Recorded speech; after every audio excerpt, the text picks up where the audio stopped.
Pushing this pipe, each of a demon on running these lights. I can't believe that she fit in them tights. Buying it once, or buying it twice. Swiping this card, don't ask for the price. Texting and red, she say I'm her type. I got a check, but I'm earning my stripes. Cheating no pussy like that shit advice. Baby, you know I'm not good at advice. Why would I go if I don't get advice? Taking these chances, rolling the dice. Thought it from nothing, I'm hitting these heights. All because what I be spit on these bikes. Keep a few things inside of my Sprite. Fell out asleep, you in my device. Thought I could trust you in my life. Can't even trust you in the night. If you talk to me, baby, you talk to me nice. You talk to me, baby, you talk to me. Talk to me, baby, you talk to me. Talk to me, baby, you talk to me nice. You talk to me, baby. You talk to me, baby. You talk to me, baby, you talk to me nice. You talk to me, baby, talk to me, baby. You talk to me, baby, you talk to me nice.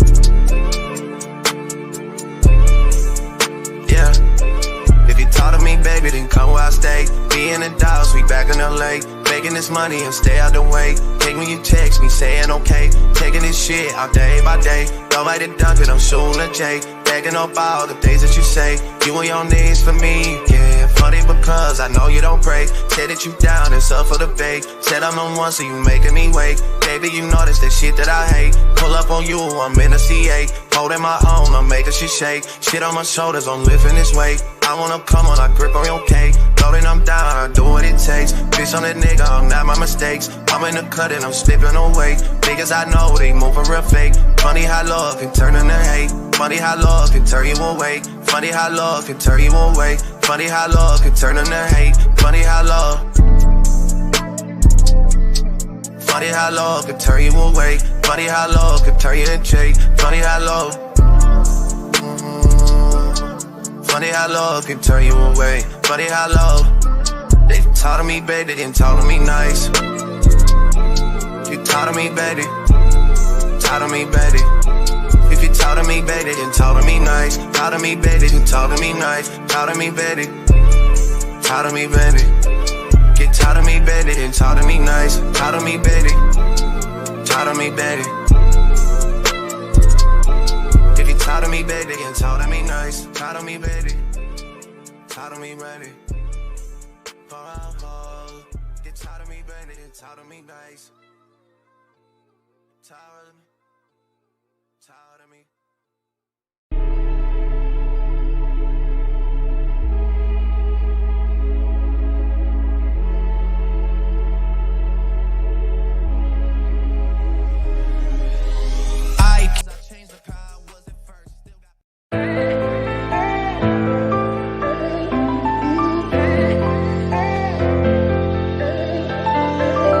Yeah, we done came from the bottom, mad that we up, but I don't hear him talking. Started with knowledge inside of my noggin. We took a dream and then we started blogging. Put my city on the map now. I'ma say how it is and I don't back down. On the road to 100K, we finna act out. We gon' show them that we not just in the background. We the main event, we the main show. We the one that people always gon' pay for. FYF, we the best, no debate though. Number one sports channel, every angle. I'ma show them all how we ride. Best sports talk show, we not like them guys. We playing it safe while they feather the lines. We pushing the narrative all the time. Like who to go in the game is not MJ. Kobe Bryant top 10, not what we say. I keep Elijah one is very overrated. Keep it real if it ain't fact, we don't say it. Now it's stable, we won't be ignored.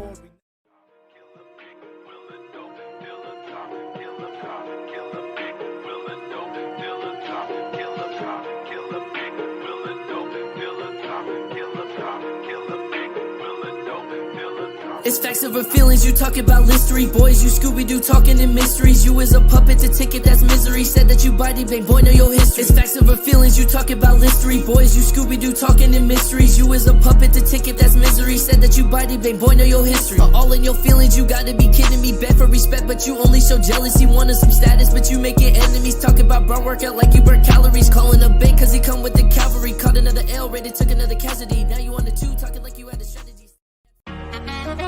Nah, that's just passion.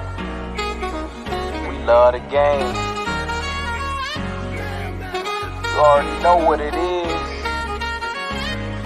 FYF. You don't got tough skin. You might as well not even come on in. Talk to 'em. FYF, blow the whistle, man, we too official. Better check the film, we not one of them. The greatest to ever ball above the rim. They wasn't with me shooting in the gym.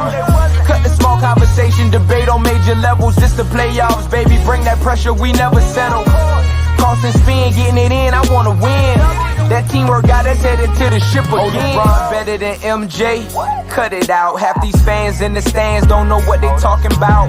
Half-court jumpers, crowd going wild. FYF ranked #1, you better say it loud. Intellectual talk, but fuck your feelings. Elijah 1 too overrated, Kobe still a realist. Top 10 all time, now how they cut the line. Magic Johnson, Draymond Green, one in the same kind.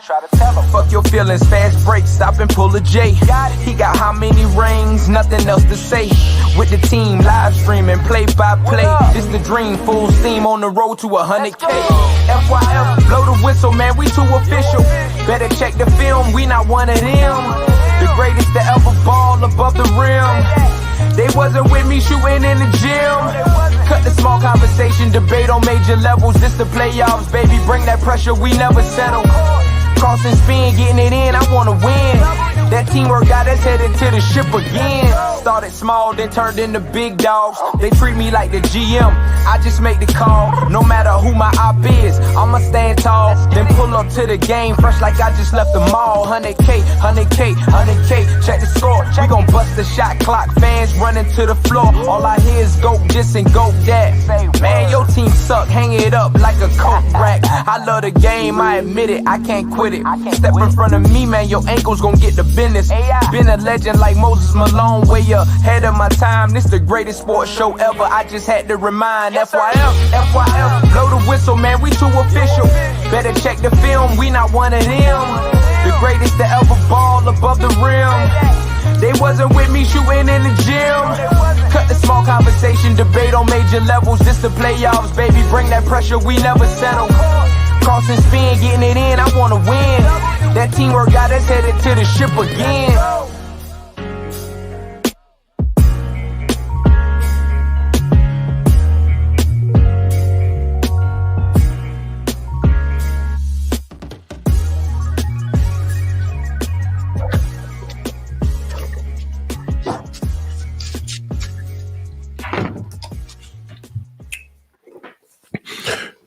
FYF Sports Debates, Lamont, we back.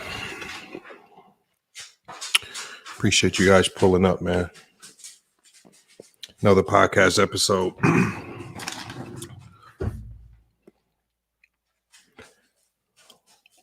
We got Irvin K in the chat, man. Y'all back at it, I see, man. It is what it is, man. I just don't understand it, but look. I appreciate y'all passion and love for Ticket TV. Not for sure. I just hope you're getting paid.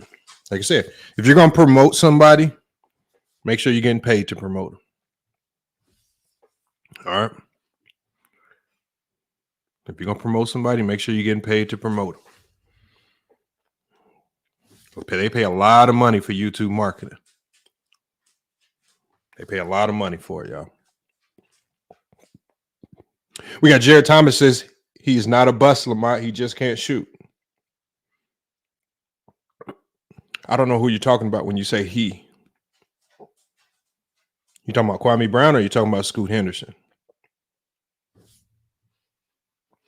Who are you referring to there, Jared?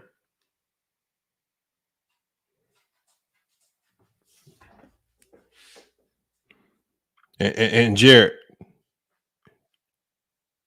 every time you talk about these players, your biggest gripe about these players is that they can't shoot.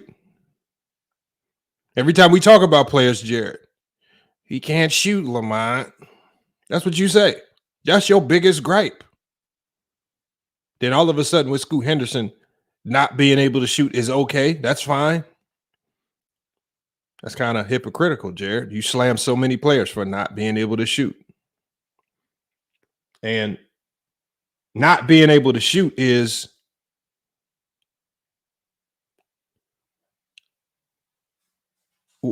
that not being able to shoot is the nice way to say it.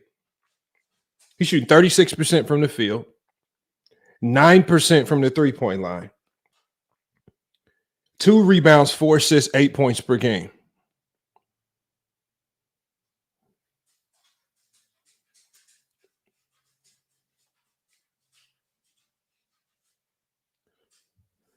I said this when I said this during the NBA draft, y'all. A lot of these guys from this G League Ignite aren't panning out to be who we thought they were. They're okay players, but they're not really panning out to be these stellar looking rookies like some of the other guys.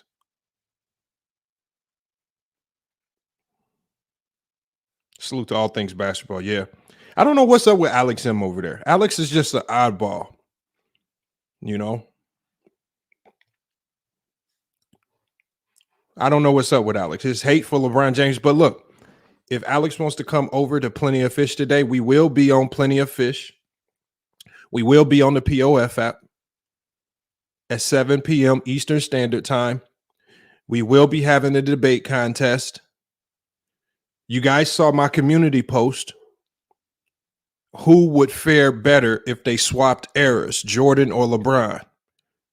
And we're going to be having our head-to-head debates over on Plenty of Fish. Remember, there's a lot of stake over there. Remember, you can come up as a panelist over there on the Plenty of Fish app. And when you come up there as a panelist, obviously, the better your takes are, the more people are going to throw at you with regards to gifts, money that you can cash out at the end of the show. If you get challenged, somebody can come up and challenge you. But if they challenge you and you lose, they can take your donations. So again, D-Day, you guys, remember, it's free to join the app. I'll put the link in the chat. Make sure you guys sign up for the Plenty of Fish app. It is not just a dating app. It's a little bit more than that. It's an app that will allow you guys to come in, join our live stream. And we will be live every Wednesday over there, 7 p.m. Eastern Standard Time. Every Wednesday. So I'm going to put the link in the chat. Make sure you guys set your profiles up. Join us over there at 7 p.m. Eastern Standard Time tonight. We will be cooking over there for our 1-hour show.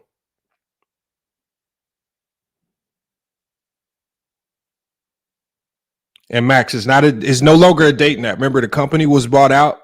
They are turning the platform into a content creation platform. A lot of sports content creators are moving over there. SB Talk Sports is over there cooking on football. They're looking to bring Big Ock over there. Obviously, we're over there. So again, they're just trying to change the narrative. I would love to see some of you guys over there. And because of the way their platform is set up, it allows you guys to come on as panelists, but you don't have to come on for free. You can receive your own individual donations during the stream as long as you pull up. Just go over there, pull up. If you have good takes, the people will donate to you. Just remember that if you get challenged in a head-to-head debate, if they hit that head-to-head button, anything that you receive in donations can and will be up for grabs by the other person. So you just can't be up there just talking nonsense like Alex M is.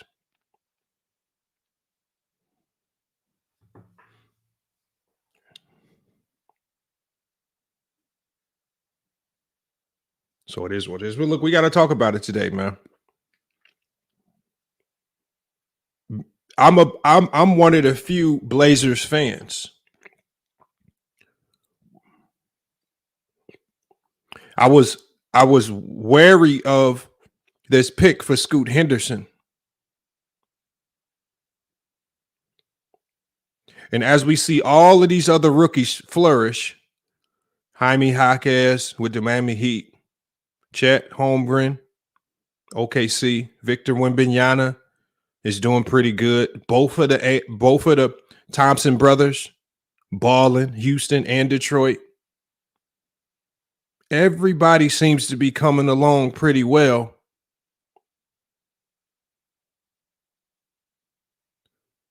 Except Scoot Henderson. And I know he's dealing with an injury right now. But even when he was playing, it did not look good. And we know that the Blazers have a history of just finding a way to draft the wrong player every single time they have an opportunity to draft in the lottery.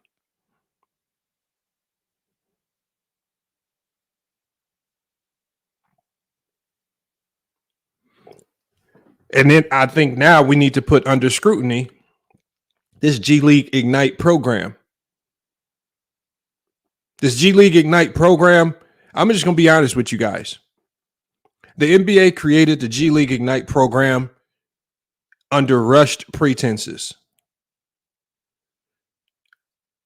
They rushed the pretenses because they saw, and a lot of people won't agree with this, but they saw LeVar Ball in the concept with the JBA. And before that particular movement could get any real traction, before the JBA could get any real sponsors to thrive, the NBA stole the concept, created the G League Ignite, and started paying high schoolers to join the NBA G League as opposed to going to college. They rushed the program. It didn't have any real foundation. They took a lot of the best talent out of high school. And Max, yes, Max, the JBA was trash. I will give you that. It was trash. It wasn't that it's the idea of the JBA that was elite. No league in their first year is going to look elite. But the concept that LeVar Ball had was the right concept.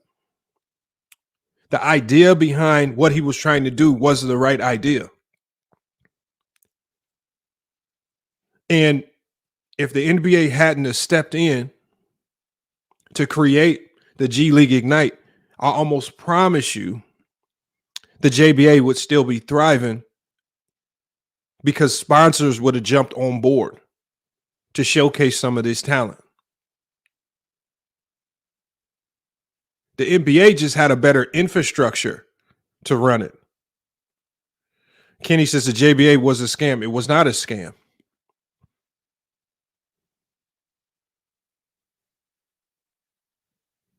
I mean, I've done my homework into it.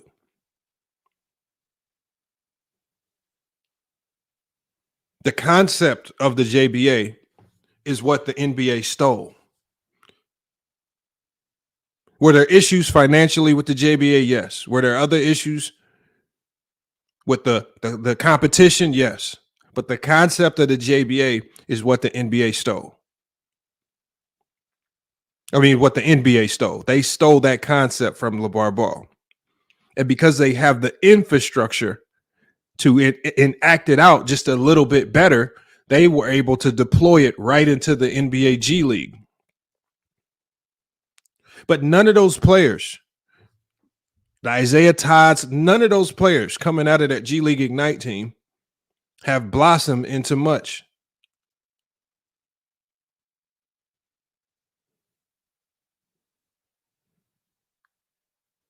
Irving K says free Liango. I don't know who Liango is.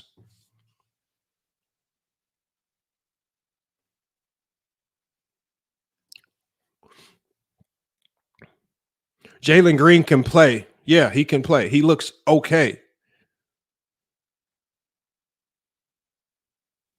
Does he look like he's going to be the best player on that team? I don't even know if he looked like he was going to be better than Kevin Porter Jr.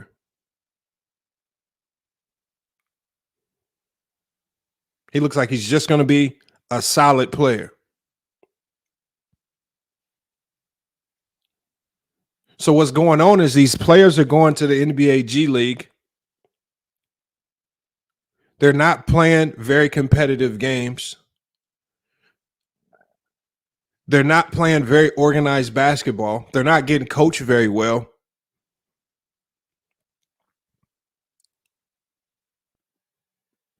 And they're really ultimately not panning out to be the basketball players that we thought they could potentially be.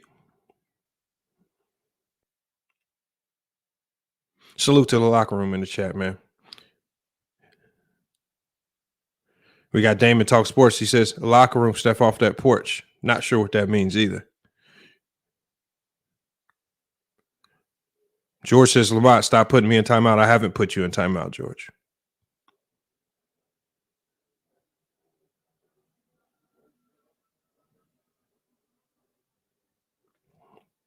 Damon, if you're going to call the locker room out,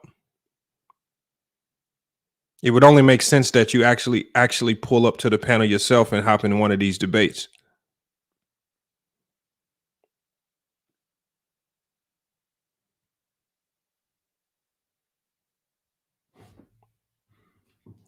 Not for sure what y'all trying to get there. Is Alfred Sengun the Rockets franchise player? I don't know if he's a franchise player. Is he one of their better players? Yes. Is he a franchise player? I wouldn't go that far to say he was a franchise player.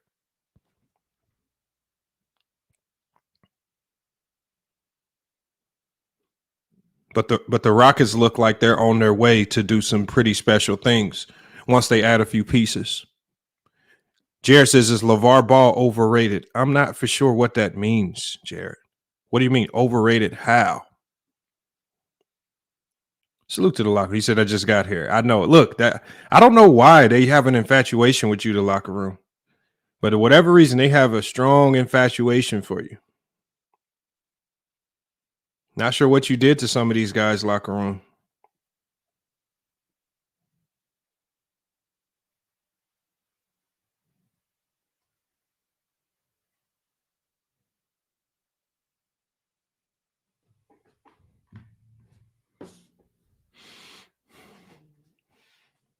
I mean, look, I don't know. I wouldn't say he necessarily ducks smoke, but you guys could always go click his link when he goes live, and then you can have a conversation over there.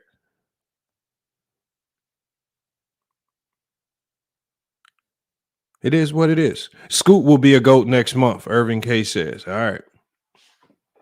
We'll see. Scoot Henderson is shooting 9% from the three-point line as a guard in this league. No, I was not devastated about the Blazers drafting Greg Oden. I love the fact that they drafted Greg Oden. The move just didn't work out. I mean, in hindsight, yes, you would say that. In the moment, it was a hell of a pick.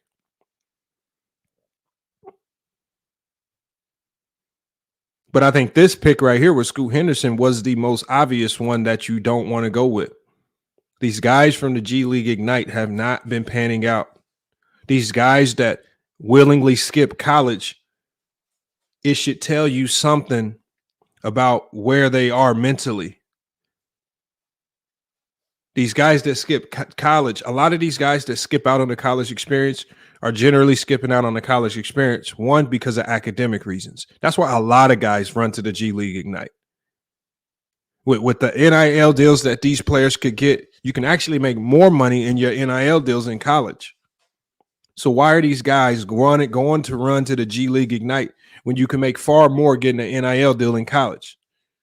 So just being academically ineligible for college basketball is an indictment in and of itself.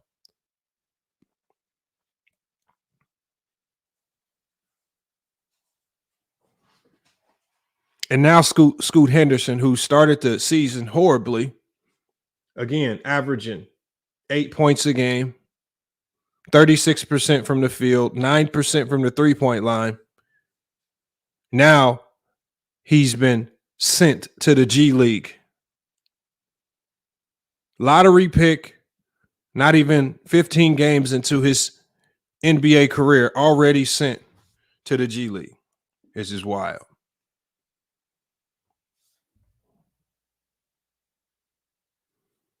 I need y'all thoughts on this right here, man. I got to get y'all thoughts on this. I'm going to be dropping the link. Look, we're going to be live for about 2 hours today. Salute to Tiffany. We're going to be live for about 2 hours. We got to cook on it. But I think the biggest question of the day is exactly what you see on the thumbnail.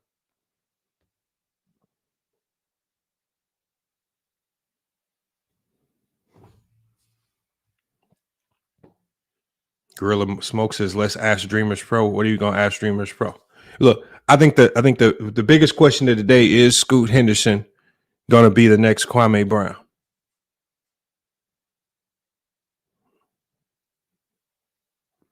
And I'm terming it this way because I hope that a player in Scoot Henderson will see this.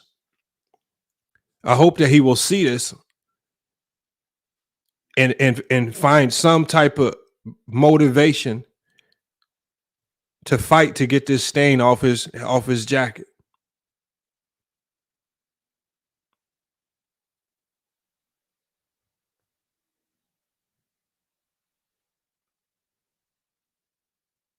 He got to.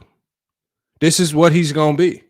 I mean, when you think about bust players, the hallmark, the cornerstone of NBA bust players, to be the epitome of a bust, that's what Kwame Brown was. We're not talking about him as a person, as a father, all those things that a lot of people like to get into. No. As a basketball player, complete bust. When you're a lottery pick, you are given every opportunity to succeed. We got Mr. Winters in here says, Lamont, figures, I ain't bothered Kwame Brown in a minute. Let me use him on my thumbnail. I'm talking basketball, Mr. Winters. I have no care in the world to entertain Kwame Brown unless he wants to hit the link. I could have used a lot of different players, but I think the epitome of being an NBA bust is Kwame Brown. How do we know he's the epitome of being an NBA bust? The man has even named his YouTube channel Kwame Brown Bust Life. So a man that actually owns being the biggest bust in NBA history has now named his own trademark, his brand, his likeness after being a bust. Why would I not compare Scoot Henderson to the greatest bust in NBA history? Got to start thinking, Mr. Winters. Anthony Bennett was not the worst number one pick. How do we know this? Because when he was picked number one overall, there were a lot of people turning their heads, looking left and right, saying, huh? Y'all picked Anthony Bennett? There was questions. He was not the unequivocal best player in that draft. Coming out of UNLV, there was a lot of questions about his game. A lot of people doubted that he could be or live up to the hype of a number one draft pick. So he had doubts coming in. There were no doubts with Kwame Brown. When Kwame Brown got drafted number one, I saw a chart come out of analytical data that basically said the odds of him just being an all-star, if that's just the baseline of his career, the odds of him being an all-star were like 90-something%. Everybody projected him. He had all of the characteristics of a great player, from the length to the speed to the athleticism, the ability to shoot as a big. He had all of the characteristics, and ultimately it all panned out to be nothing. And when we look at Scoot Henderson, similarly, he comes into the league. He has the frame of a strong shooting guard. He has all the intangibles, all the metrics, the long arms, everything that you need to succeed and be great. He has the hype to go with it, the expectation, the opportunity, because Damian Lillard is now out of Portland. So now you can step up and be the man.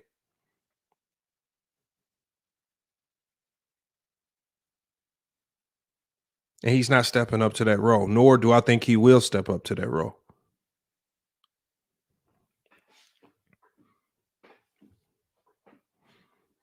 You guys like Mr. Winters, you guys like to make this personal. This ain't personal. These are all facts. We got Mr. Winters. He says, nah, bro, you can admit Kwame Brown is doing good things on YouTube. I don't know what he's doing on YouTube. I don't know what he's doing on YouTube, Mr. Winters. I don't care. The reason why I don't care, Mr. Winters, is because the one thing that I know he's not doing on YouTube is talking sports. If you're not talking sports, I don't care, Mr. Winters. So whatever his content is now, Mr. Winters, If it ain't basketball related, I don't care.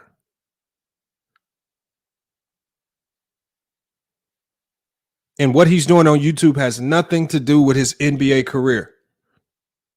He's a bust. But Mr. Winters, I will drop the link. If you want to come up here and if you want to make the case that Kwame Brown was not a bust on the basketball court, please feel free to hit the link and do so. Because the last time I checked, when you get drafted number 1 overall, when you get paid more than any other rookie in your draft class, when you tell the team that drafted you, draft me at number 1, I won't let you down. And then you proceed to step onto the basketball court and give absolutely nothing. Not a glimpse of hope or anything in what you want us to say. This is coming from a guy in Mr. Winters who takes every opportunity possible to criticize one of the best players of this generation in LeBron James, a guy that's won championships, a guy that's won MVPs, a guy that's been first team All-NBA, a guy that's won finals MVPs. But this Mr. Winters is so stupid. He will criticize and criticize and criticize LeBron James, who, yes, has LeBron James had his shortcomings on the basketball court? Has he had his bad moments? Yes. But has he had his share of successes? Yes. A lot more than most players in NBA history. But this is the guy that Mr. Winters will stay in my comments every time a post goes up and it's alluding to LeBron James. Mr. Winters is there to comment. He's always saying something negative, critical about one of the best players of this generation. And when we sitting here talking about the biggest bust in NBA history, he's trying to tell us to be nice. He's trying to tell us don't call him a bust. He's doing well on YouTube. Just kind of funny. You have nothing critical to say about Kwame Brown's game on the basketball court. Kind of funny how he was also a number 1 pick, similar to LeBron James, that did not meet any of those or live up to any of the hype or expectations. Similar to LeBron James, he came into the league with very similar expectation, but he folded under the pressure, Mr. Winters. But yet you want to sit here and run to the defense of a guy that completely folded his whole career up and threw it in the garbage can.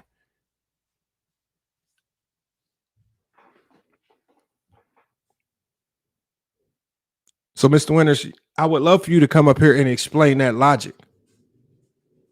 I would love for you to come up here and explain that logic. Attack the best player of this generation. You don't even have to call him the GOAT. Just say the best player of this generation. I think most people would agree with that.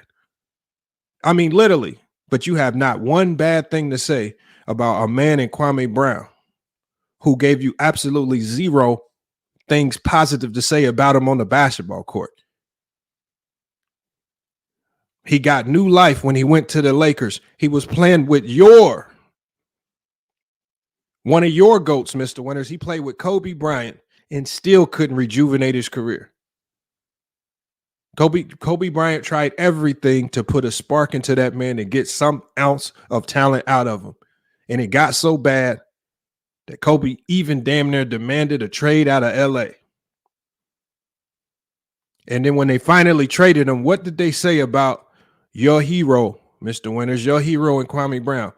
Kobe Bryant said, when they got Paul Gasol, we finally got somebody that can make a layup. And you sitting in here trying to convince us that Kwame Brown wasn't a bust when Kobe Bryant himself said this man struggled to make layups. Conversely, on the flip side of that, you sit there and complain about LeBron James because all he does is make layups. Y'all call them layup merchants. Y'all say he only scoring right at the rim.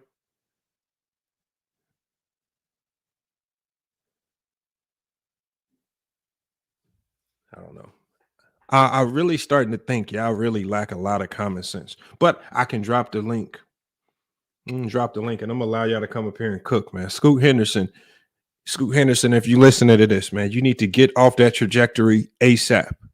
Whatever you need to do, whatever IG models you messing with, whatever you're doing in your free time, you need to completely revamp and change what you're doing, because it has you on a trajectory of being Kwame Brown like. Let me get this link in here.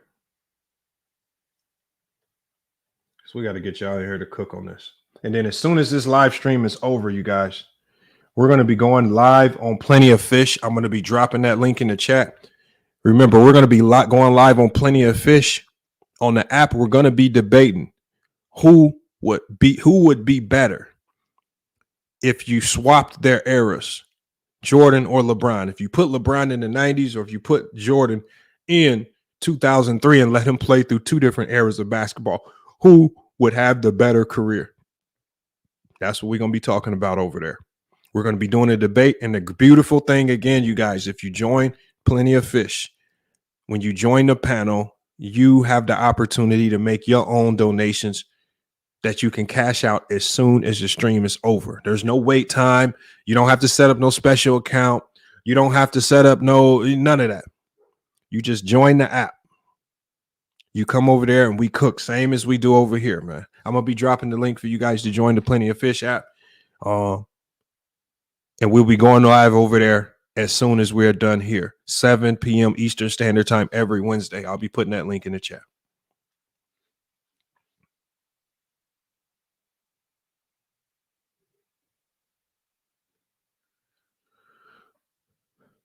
All right, let's get this in here.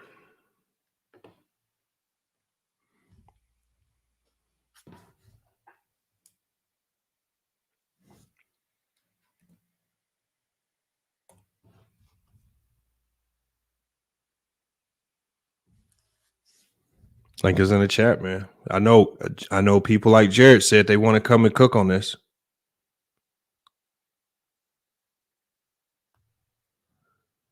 What's going on with Scoot Henderson?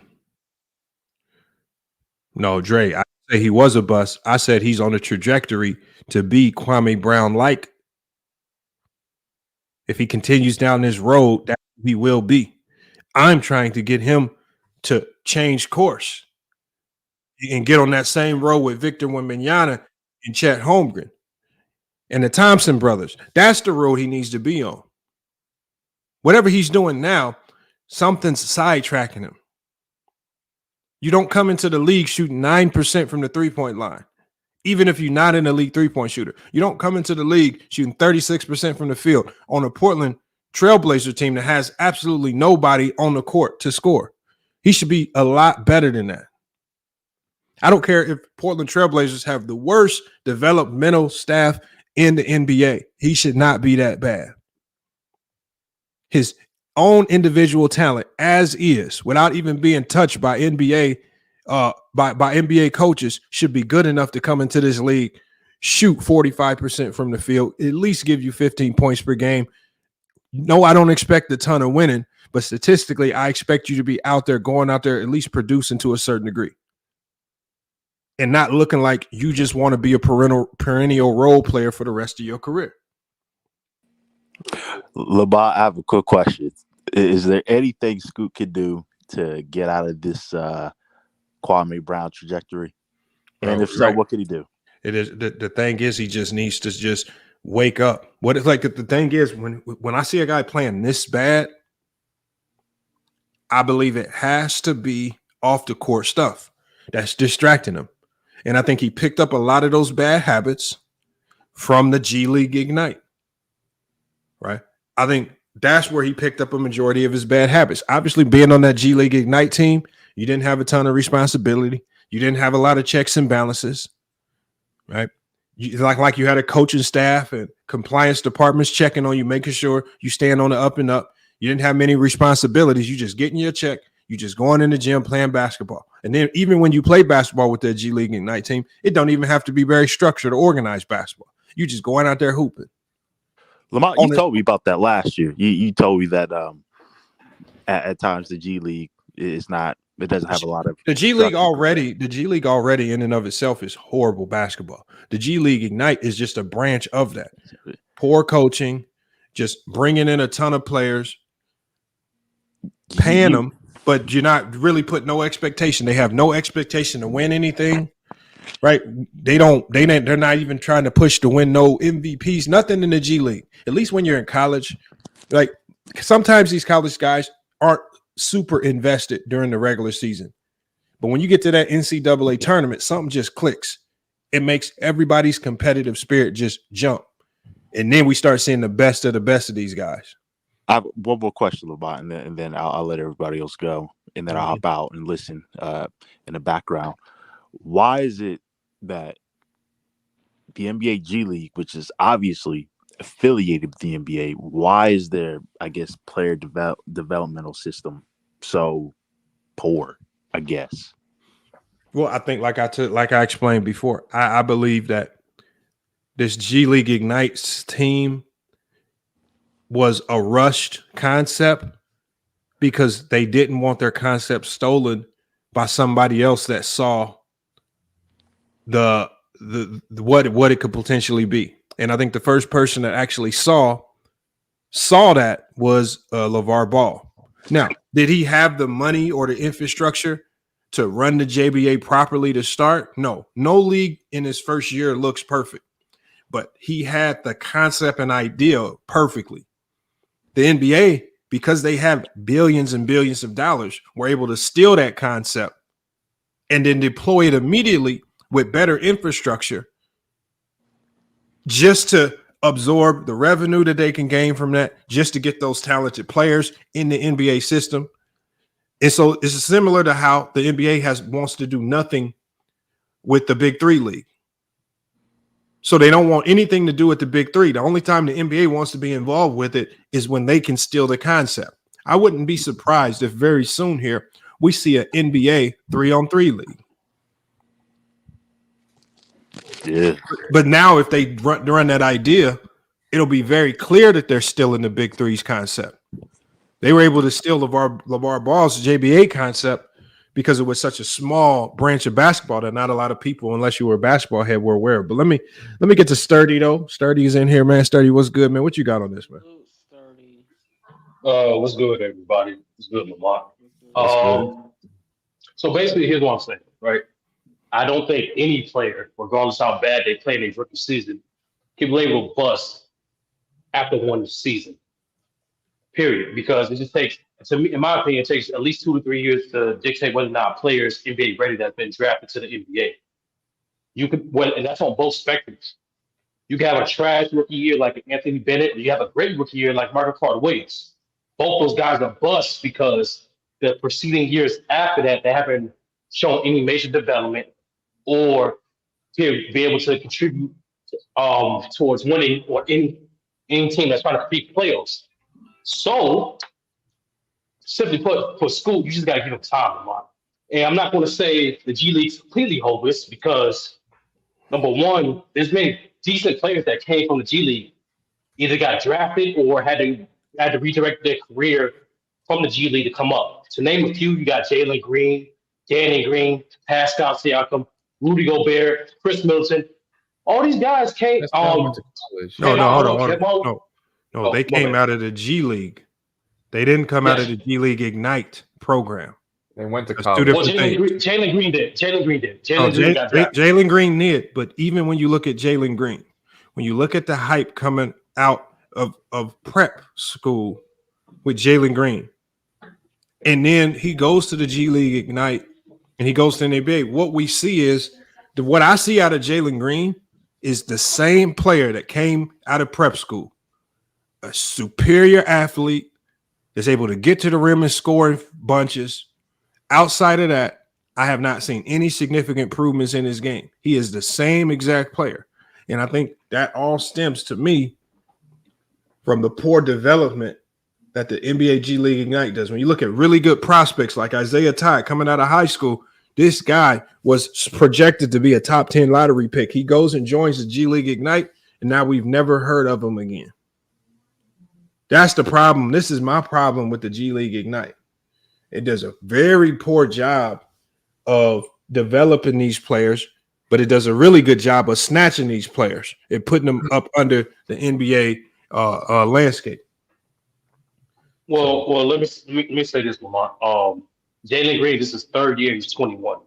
So most players, they typically make that big leap, like 23 to 25. He's young. So to say he hasn't made any improvement, which he actually has in some aspect of his game, then especially defensively, only thing in my opinion that he has remained the same is scoring off the dribble, but recognizing, reading defenses, playmaking, all those things he improved in.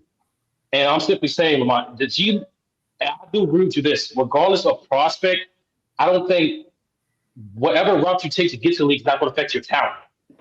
And that's proven. Let me give you the list. Let me give you this list. Let me give you the list of all the G League Ignite players that have been drafted. And I want you to tell me if the word disappointment hasn't been associated with all of these players. I'm going to give you, watch this. We can start with just last year's draft. We got Jaden Hardy. How you feel about him? A good role player. Okay. Marjan Beauchamp. Good role player. He's a decent role player. Dyson Daniels. He hasn't played a ton yet. Yeah, I haven't followed him. Isaiah Todd. Disappointment. Jonathan Kuminga. He's doing better this year. The last 2 years, he's showing something. Disappointment. Golden State. I would say disappointment. You see what he's been doing for Golden State the last 2 seasons? No. This year and last year? I haven't seen what he's been doing. He's been disappointed. Okay. All right, whatever. Jalen Green. We already talked about him. He's showing a good promise. He's only 21 years old. He's a good role player, right? No, I think he's a potential all-star. He's only 21 years old. He's a great prospect. Okay. What about Leonard Miller? Leonard Miller hasn't played a ton for Minnesota yet. He hasn't played a ton. All right. What about Sidney Sissoko? City Sudoku, he hasn't played it. Not Sudoku. City Sissoko, he says it weird. He hasn't played a ton. All right. What about Scoot Henderson?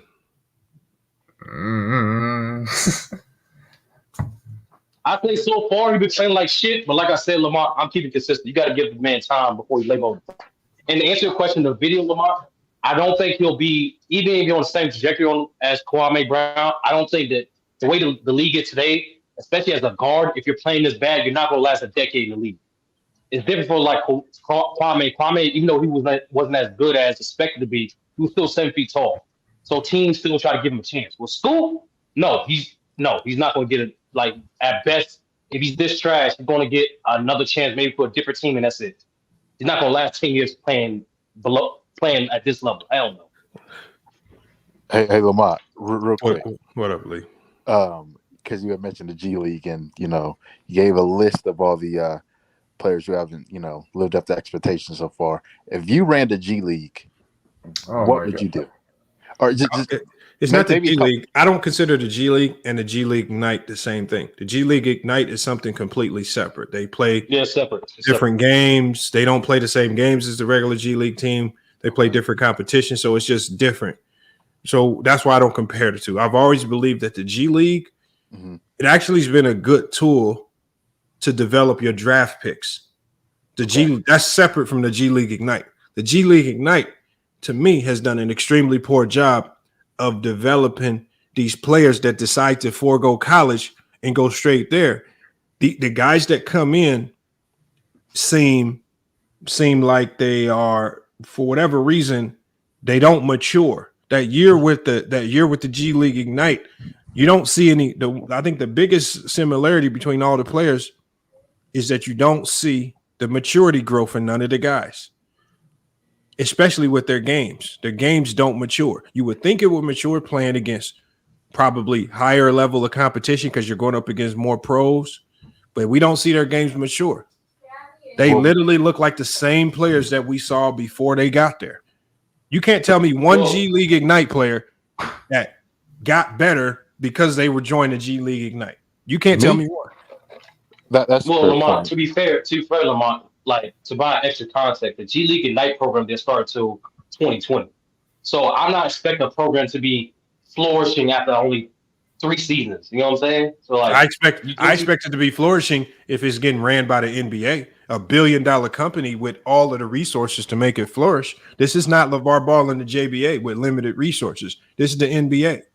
No excuse. Yeah, but Lamont, the NBA also runs the sponsor the WNBA. No, they subsidize the WNBA. They don't run it. They subsidize it. 2 different things. Okay, I know 2 different things, but we all know. Can I just say something real quick? It's going to take a little more than, like, I'm just saying, Lamont, you got to give the Ignite program some time, and especially some of those guys got to give them some time too. You can't just like label them a bust because they're not showing immediate promise. No, I'm not labeling him a bust.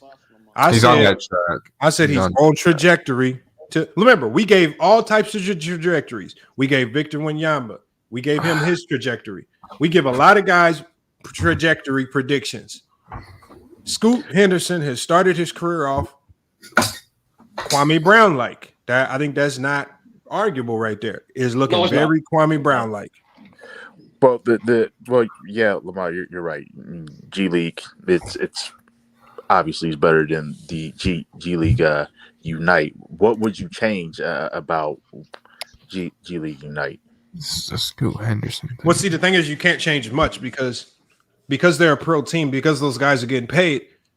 You can't really have them play a lot of college teams, or you can't make it a college atmosphere. I mean, you probably could, but then if you start to make it more like college, then those guys are going to be like, well, what am I coming here for? I just think that without any parameters, I think the best thing about college basketball is it makes the guys mature. There's a system, there's accountability. You can't, so I just don't see that with the G League Ignite. I don't see any system. I don't see any accountability. They're not playing for anything of significance, so they have no motivation to get better. At least college players have something to look forward to, which is the NCAA tournament, where they can play for something of significant value. We don't see that in the G League Ignite. They're not playing for absolutely anything. These guys are just waiting around till the draft starts, and hopefully, if the NBA pushes that particular player, they'll get drafted high. Because when Scoot Henderson played for the G League Ignite, the NBA pushed him. They marketed him. You guys can't tell me another player on that G League Ignite team. Not any of relevance that was actually getting pushed by the NBA. That's a fair point. I think about some of those players who were projected to be top 10 or top 15 picks from G League Ignite. Some of them, honestly, they just, if they had an opportunity to go to the NBA straight out of high school, they would. And that was going to be my last question. Do you think the NBA will ever bring that back? Oh, hold on. Let me get to P5's question. I'm going to answer that question here in a second. But let me go to P5. Right. I'm just going to try to dive into a bit of what I've seen about Scoot Henderson, because I don't really know about the JBA and all the rules or whatever stuff that y'all were just talking about. But stuff that I've seen from Scoot Henderson, he's just a little out of control. He's really good at getting to the rim. It's just it's just his ball handling. He'll dribble right into a lot of traffic, and he'll either throw up a crazy shot or he'll just lose the ball. That's where the majority of his turnovers are coming from. He's just out of control, and he'll dribble it right into traffic. He'll get stripped. The handle's not really tight enough. He's not a good shooter. Terrible three-point shooter. But I think there are a few positive. I think he's a good passer. I'll give him that. He's a good passer. And I think he's looked decent in the pick and roll with DeAndre Ayton this year. I think he's looked fine in that role. I think he's also good in transition. But it's just as a scorer, he's very unpolished, very bad shooter. Getting to the rim is not a problem. It's just how he finishes at the rim and his kind of decision making on he'll dribble right into traffic, throw up a wild shot, or he'll just lose the ball. That's where the majority of his turnovers and misses are coming from, as well as the three-point line. So I think a lot of Scoot's issues are fixable. It's just going to be up to Portland to try and develop him a little bit. But the reason he's in the G League right now is because he's coming back from the injury, and they're trying to get him back, conditioning, right? They're trying to condition him back into game shape after his ankle injury. But I think Scoot is really bad, but there's something there with him. He's a good passer, he's a decent playmaker, good pick and roll player. It's just there's a lot of decision-making problems with Scoot Henderson, especially when he's getting to the rim.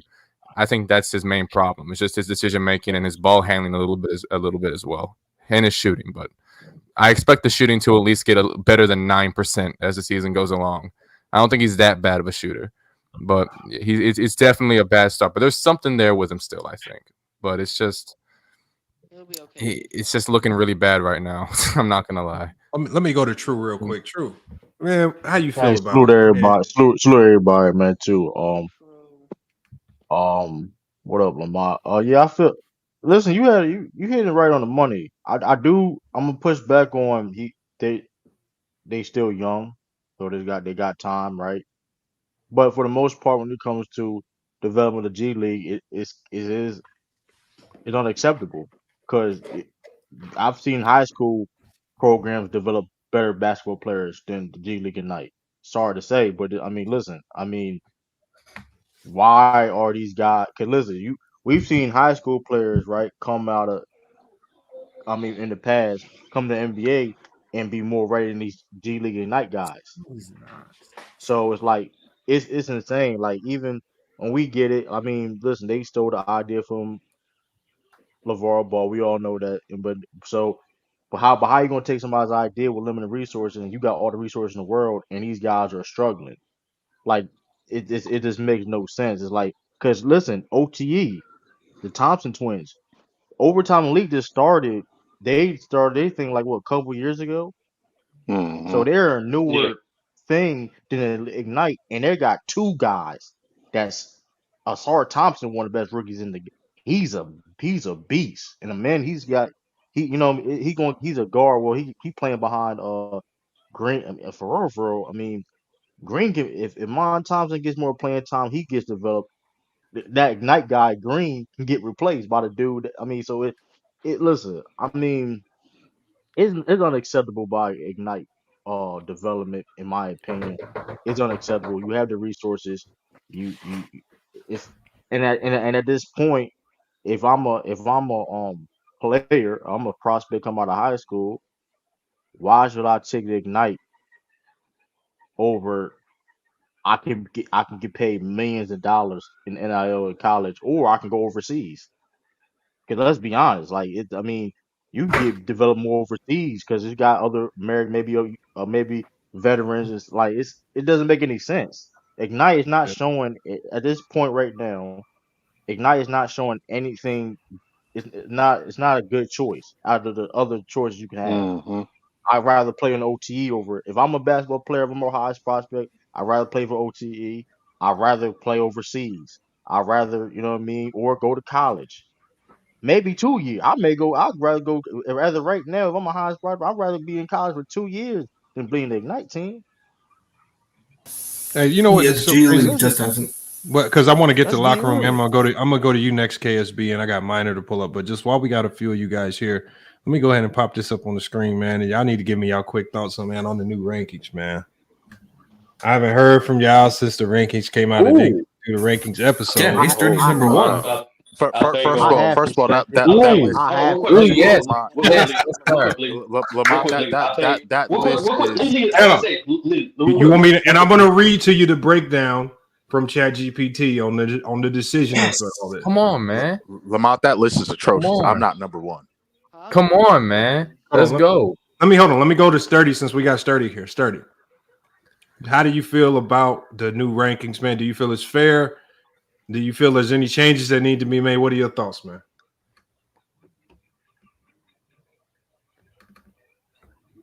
Oh, Sturdy ain't with us, man. I can jump. Sturdy I can jump in. speechless. Yeah, y'all can hear me? Yeah, we hear you now. We hear you. Oh, so yeah, what I'm saying is, I'm gonna say two simple things. Number one, this list is kind of accurate. Everyone below me, so that's pretty accurate. Number two, I'm not playing with y'all no more. I'm being real with you, Lamar. Out of the 6 debates I had with y'all, I was high. I only did like 30 minutes of research per debate. I'm not playing with y'all no more. Each debate I have next going forward, that shit's not gonna be close. It's not gonna be close. Let me read this. I'm gonna read this to you guys. So it says, I'm very happy. and I'm gonna read to you guys all the details that I provided. But it says, ChatGPT says, based on the details provided, here are the proposed update to the rankings, considering, and this is the factors that considered: strength of schedule, activity level, recent performances, including upsets and controversial decisions. This is what it all included. So when it talks about A Sturdy at the top at number 1, it says A Sturdy retains a high ranking due to a strong performance and a victory over a new debater, as well as a controversial win over H from the UK. So, but it still gave him credit for going 2-0. For the activity, he went 2-0, even if it was controversial. It says True to King. It says no recent debate information, but remains active and is set to debate next week. So it didn't really punish True to King too much for not debating. He only went down one spot, so he's still right in the mix. When we go to Young Africa, it says also remains active with an upcoming debate, still maintains a high ranking SB with an active status, upcoming debate. He stays in the top 4. When it goes from when it talks about the H from the UK, it says enters the rankings with an upset win over MacDef. MacDef was ranked. And then it says a near win over a higher ranked debater showing strong potential. So it gave him credit for strength of schedule. P5, right? It gave P5 credit. It gave P5 credit for his previous win, which he wasn't ranked with his previous win. It says moves up with the 2-0 record, showing an impressive performance in recent debates. And when it talked about MacDef, he said he falls due to the upset loss to H from the UK. When it talks about Bob, he said he remains active and is preparing for a doubleheader. And he's going to maintain a similar position due to anticipated activity. And then it talked about Chilltown Hoops, Ticket TV, Mahari, and DePope B. Frank, who were all ranked before. It says all moved down or are removed from the rankings due to inactivity, which I think is fair. Then it talks about new debaters, Alex M. and Jason the Kid, not yet ranked, but are on the watch list based on their activity and potential for future debates. So I think ChatGPT did a fair job of breaking it down. It gave Herm credit as well for, even though he, Herm has had some strong debates, but because others dropped out, it did bump Herm up. Mahari's losing a little bit of traction until he can get into the debates. But I think Herm is, not Herm, but MacDef is very, very close to falling out the top 10, man. He has had some very, very poor performances. I don't know how long he's going to hold out to the top 10 with all these new people. I'm very happy. I am very happy. Hold on, I got one problem with this list. Two things I gotta say. Oh, real quick, just 2 things. Number one, I'm surprised MacDef is still even top 10 for winning only one basketball debate. That's crazy. Number 2, P5, you gotta see Herm again. I'm being real with you. We gave Herm when Herm debated you on your first debate. That was the last minute replacement. And the fact that Herm even got a round off you, I think Herm should get a rematch with you. Just being honest. We have a rematch set up next week. This upcoming Saturday, we have a rematch. I forgot. Lamar got 10 cards. We got 10 debates on Saturday. Yeah, we got a lot of debates, and we just added BJ from the Pull Up Podcast versus Herm as well. So Herm got a double header. Lamar. I like that. I like that one. That's me and Herm have a. Hold on, we got the locker room. You here? You with us still, locker room? I see you in here. He on mute though. Yo, what's good? What's good, Lamar? Now, but he did not get a round off of me. Just so we can get finality on this answer. There's been a lot of people been wanting you in the debates. Are we gonna be able to get you in another head-to-head debate? Because a lot of people have been asking. I gotta only ask because this is what the people have been asking for, locker room. Man. Lamont, and the answer is still the same, man. It left a very bitter taste in my mouth, man. When I got up on the show and y'all trolled me, everybody on the panel said we didn't believe in nothing Breezy was saying, but yet y'all still said that he won the debate. So listen, man. As for right now, man, it's gonna be a no for me, man. All right. So locker room is foregoing. I got one issue with the list. I got an issue with the list. Real talk, locker room. I think you with that one debate. No, real talk, locker room. I think that one debate. I think you already proven to be better than MacDef. I'm just being honest. You said what? With that one debate you did have, I think you already proven to be MacDef. Proven to be better than MacDef. Honestly. Wait, say that last part again. He says I think you already proven, even with that one debate, I think you already proven to be better than MacDef. Mac ain't getting no respect out here. I do want to say though, hey, Sturdy. I ain't going. I'm not going. We ain't gonna do Mac Def like that. I ain't gonna Hey, lie. Yeah. But nah, No, Lamont. I mean, true. Let's be honest. Let's be honest. True. I Lamont. strong I disagree mean, on that. it's pretty obvious, man. Like I said, I send one message in the chat, and niggas, you know what I'm saying? Niggas just go crazy, man, in the chat, Lamont. So it's just like this is not a safe space for me, man. Oh man, This is not a safe space for me. Look, man, I can't control the people, man. They gonna do it. They gonna do it. I do want to say though, bro, I need some competition. Hold on, but P5, you got him. P5, you got to get through these debates unscathed. Jason the Kid was sad. Like, you got to get through these debates. I mean, you had some warm ups, but next week is gonna be a little tougher for you, man. So yeah, that's my biggest matchup so far. But I've been trying to get this debate in with Sturdy for the longest now, bro, and I'm trying to I need a statement win. You know what I'm saying? I just need a statement win, and I can beat Sturdy. I'm pretty confident in that. So I'm gonna be. Going for the top. I got one big issue with this list. What's the issue? I don't think this person don't even belong in the top 10. And I ain't see we ain't really see a debate yet. That's Mahari. Where he been? Oh wow. Where he been? I see his name. Mahari. Mahari, you get called out. Bro, Mac Def shouldn't be on the list. I don't know why is he on the list? I want Mahari. You want Mahari? What you gonna do, brother? Why is Mahari on the list? I feel like Mac Def shouldn't be on the list. I don't think he's credible to be on the list. Now Mac Def got some. Listen, I ain't gonna listen. Mac Def do got like he's on an 8-game losing streak. He may be. I don't. Hey, hold on. I'm not gonna do that. He did beat Herm in a football debate. We ain't doing that. Man, What was the last basketball debate that Mac Def won? I don't know. He said he beat Ace from the UK. No, he didn't ever debate H from the UK. That was H from the UK's first time debating. I don't know what he's talking about. I think is he? Hey, no, that was the second time. Against me, that was the second time. He beat him in a preseason game, bro. He beat him in a preseason game. Listen, my next debate, I'm gonna be number 1 again. So it's like, hey, Lamont, this list is hot. How'd you figure that? Hey, Lamont, this list is hot garbage. Sturdy, you know what? Sturdy, I challenge you. What? I already did that, but Sturdy has looks like he's not going to accept. I mean, I already have. Look, I'm gonna be honest with you, Lee.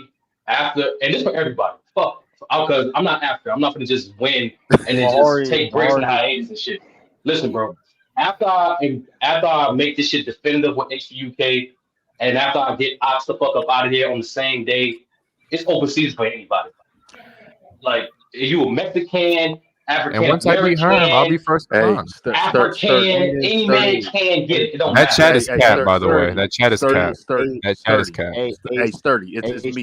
You know, stay out my way, though, Sturdy. Just stay out my way, Sturdy. Mookie cooks nothing. I ain't gonna say P5 be getting cooked by Mook. Hell do no, pretty good debates. Hell no, that's not Minor, real quick. True, I beat you on the Celtics topic, nigga.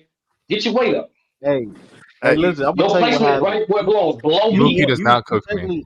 No, I agree with that. I don't think he cooks you. Hold on, I'm trying to get Mahari in there. Mahari's trying to pull up. Hey, Sturdy. Hey, Sturdy. Hey, I'm about to drop in a second. But hey, Sturdy, it's me. You know I'm trolling. I just like to listen to you guys debate. I know. I'm fucking with you. Yeah, I want. Hey, Jared, if I constantly get baked, can come up. Yeah, I'm here. Hey, Jared, come back here, bro. Real quick. Lee, because Lee about to drop off. Because if it's cool with Lamont, can Lee be a special guest judge for one of these cards? I mean, he can, but I already named the special guest judge, didn't I? No, I know. You already got for this Saturday. I'm saying, but I'm gonna be honest with you, Lamont. I'm gonna get you more debates this whole December, nigga. You gonna have a debate card every fucking week. All right, let's do it, man. Hey, that's all. It's crazy. I see Jared. I'm gonna drop you down. Jared can't debate, man. I see Jared of all people saying that I get baked, but I mean, Jared's a jobber, so I mean, it is what it is. Hold on, Mahari, hit the link. Jared, terrible, man. Hey, Lamont. So, what do you got to do to get into these debates? Just call somebody out, man. Easy. Call somebody out. Did they say yeah? Or just say I want to debate somebody. I mean, I'll debate anybody in the bottom three. Anybody. Why do you go straight for the bottom three? Yeah, man, just work I your mean, way up. I gotta work my way up, man. That's respect. Gotta respect the big dogs. Man. Shoot for the stars. Nah, man, you don't do that. Hold on. You got to work your way up. You know better. The only person in the bottom three that's not debating multiple times is Mahari. Mahari needs some debates, and he's already been called out by True. And if they even do it, they got to come up with a topic. Mahari just pulled up though. Mahari, what's good? Hey, I'm in the rankings. I can pull a doubleheader now, right? I mean, shit. I can do that. Hold on, Mahari's what still up, on. Mahari? Mahari, you on mute? Fix an audience. He fixing his mic, man. I don't think Mahari top 10. Listen. What you was saying, he's right and wrong at the same time. True, you right for saying that Mahari being on this list without debate is a little iffy, but you wrong by saying he got no credentials. You know for a fact this nigga might be the most qualified nigga on this panel to debate basketball. I'm right here, y'all. I'm right here, y'all. Lamont, I'm gonna whip your ass for putting me as number 9. What the fuck is wrong with you, bro? You know, no. Before y'all start talking, let me get in my defense mode real quick. I was never given a fucking chance to debate anybody in the first place. I was supposed to debate Young Africa's crazy ass up against about Draymond Green versus Magic Johnson, and nothing ever got shown up. You understand? I was never given a freaking chance to debate anybody. Let me tell you something. When I get a chance to debate anybody, I'll cook all you motherfuckers. The only person I'm gonna have to really prepare for extra hard is A-Sturdy, because A-Sturdy is grade A+ elite. All right, but anybody else, fair game. Y'all, Lamont, you got to set me up with Young Africa. I'm done waiting. Hold on, Young Africa.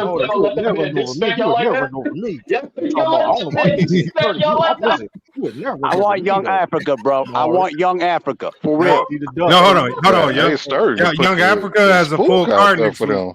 Young Africa has a full card next week. You can get True. You can get Minor. Minor's a new debater. P5. True the King. You said what? You said True the King. You said True the King? Yeah, True the King. True the King, yes. Why not? Yes. Okay, hold on. Y'all got to come up with a topic, man. I want the Draymond Green versus Magic Johnson debate. Let me debate for Draymond Green. I want that debate. What? Why? Yes. Yes. Hold on. Is that about player? Is that about player or playmaking? Are you sure? Are you sure about that? Yes, I'm sure about that because I'm gonna tell you something. Player versus player? Yeah, no, I'm talking about in terms of playmaking, in terms of effectiveness, in terms of impact. What? Yes. Draymond Green. Hold on. Mr. Triple Single. Y'all gotta let them chop it up. Listen, I know everybody likes to joke on Draymond Green, and I get it. But but I have a really good argument in the fact that Draymond Green's impact to the Warriors is much more significant than people realize. Maybe a little bit, maybe it's tad bit more than Magic Johnson, and I'm going to prove it. No. Okay, so hold on. He's talking the truth. Do you want that? Hey, True, if you don't want that, I'll take it. I'm taking that. I'll take it. Hold on. I'm trying to hear from True. I'll take it. What's up? Hey, listen, what's up? Listen.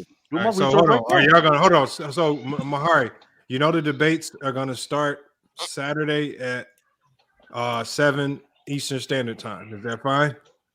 7 Eastern, like PM. Yeah. 7 p.m. That would be 5 p.m. Central Time in Minneapolis. Hell yeah, absolutely. All right. Yeah, I think it'd be crazy, but that's winnable if you. Hey, can I ask a quick question, Mahari? Because sometimes that is not winnable. No. I don't believe it. But if you do it right, yeah, any debate let is me ask Mahari this winnable. question real quick. Yeah, okay, go ahead, H30. Man, you got to pull out some magic. Sometimes we do 2 topic debates. You sure for that debate with you? You only want to be that one topic. You don't want another topic to add on to it.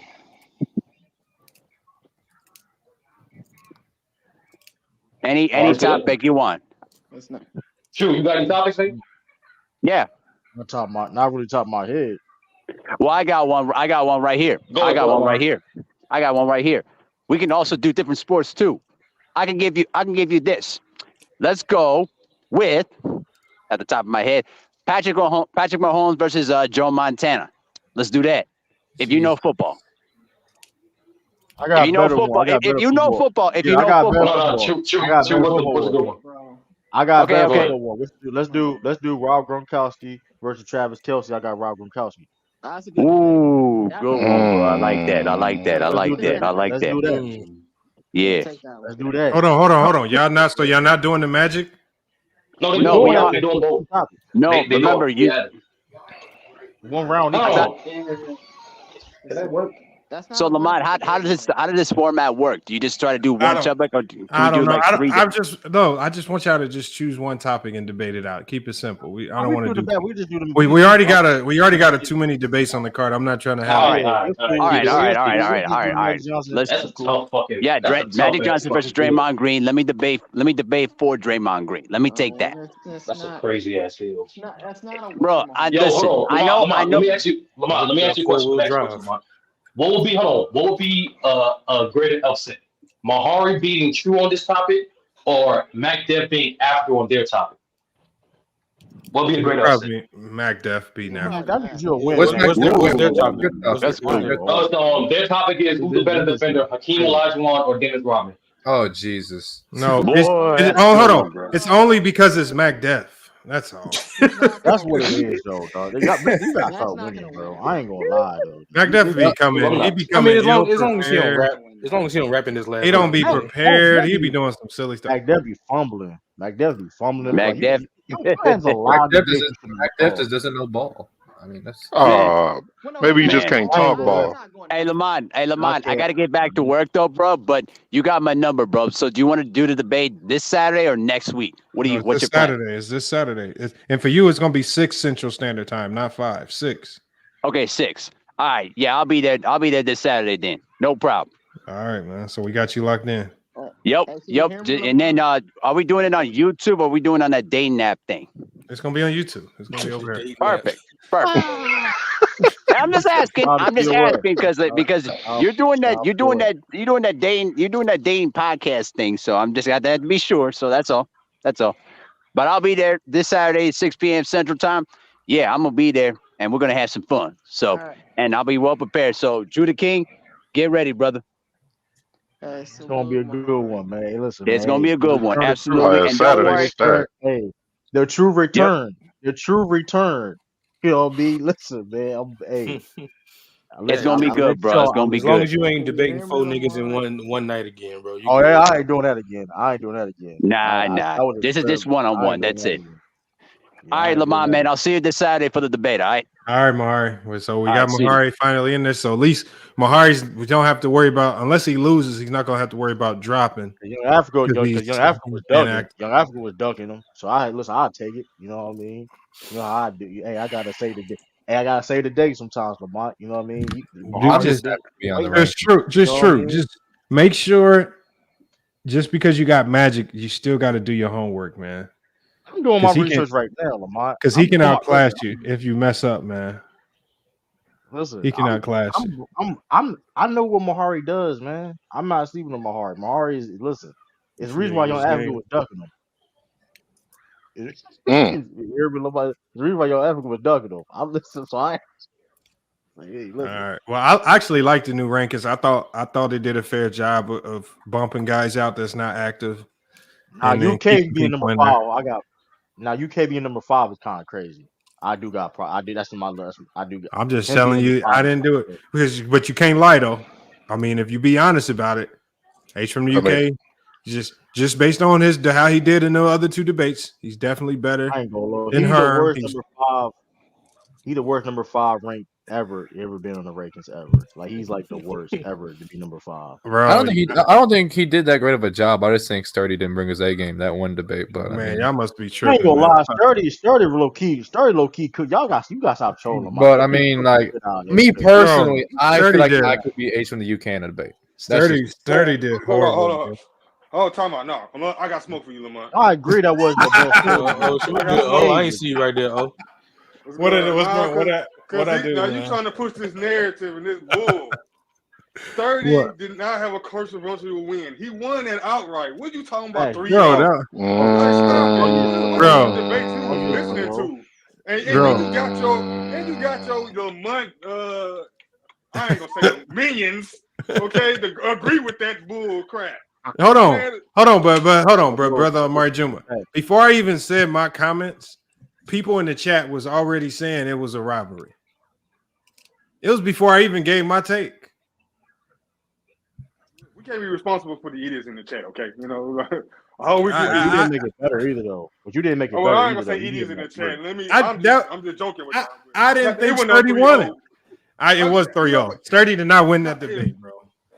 Look, you gonna have to do a playback on that video. We can play it back right now. Do it right now. I just don't see. Y'all want to hear? Don't do that to Ace. Don't do that to Ace. And look, this is what I'm gonna give you. I had in the third round, he was kind of up and down. I had it 1-1, and when after that third round, third round was horrible. When he, I'm saying, like, okay, after the first 2 rounds, I didn't really have it like a particular score, because when he told Sturdy to go get a particular item, like a source. Now you might not like the source, but again, he gave a source that was permissible, right? It's up to y'all to do the research after that or in the moment. And I think he gave a good enough source that was ambiguous enough to counteract the other dude's point. So with that, I said I'm gonna give Sturdy that round because he came with the source. Brother Omar Juma, what was the point he was trying to get across? Do you remember? He was telling to go get a point about who's y'all debating that day? Who the 2 players? Stephon Marbury. Sources about these players saying something positive about Stephon Marbury. Hold on, I'm trying to. 30 went off the I guess KG podcast and something else. Like that's permissible. I'm sorry, that's good. That like because what's so good about that source is nobody's gonna check it in a moment to see if KG really said what he said. So you got to take it at face value, bro. But okay, he gave a source, but him giving sources of that nature wasn't his debate strategy. He abandoned his strategy to go chase something that Ace from the UK told him to get. And it took him away from all the points he was trying to make. He ran as far as going to China, trying to convince us that these Chinese MVPs are something that actually makes you better than another NBA player. We all know that a Chinese MVP don't make you better than the 15th man on the NBA bench. It was just, to me, like I'm saying, he gave the best arguments he could for Marbury, but it just wasn't enough to convince me that his arguments was better than H from the UK's. Okay, would you say H from the UK put him in the debate tactic that wasn't his style? Let's just say you're right. I'll give you that.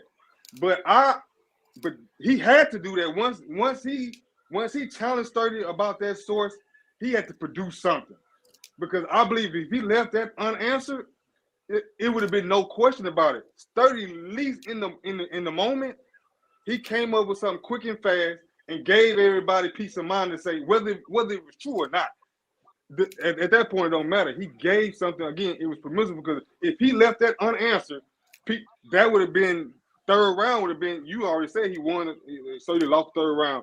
But that third round would have been even worse because he would have harped on that fact that Sturdy could produce. I got it right here. You want me to play it? Yeah, play it. We can do a replay of it real quick, just to fact check. Lamar, can I say this real quick? Yeah. You can play it, I don't care. But for me personally, that's nowhere near my best, and also that shit don't matter at this point. What's about to happen December 2nd, that shit not gonna be close. That's it. He says Kwame Brown gonna get personal. Bro, Kwame Brown don't even talk sports. Why would he even care? He talks about drama and he beefs with old women on YouTube now. He doesn't even do basketball content.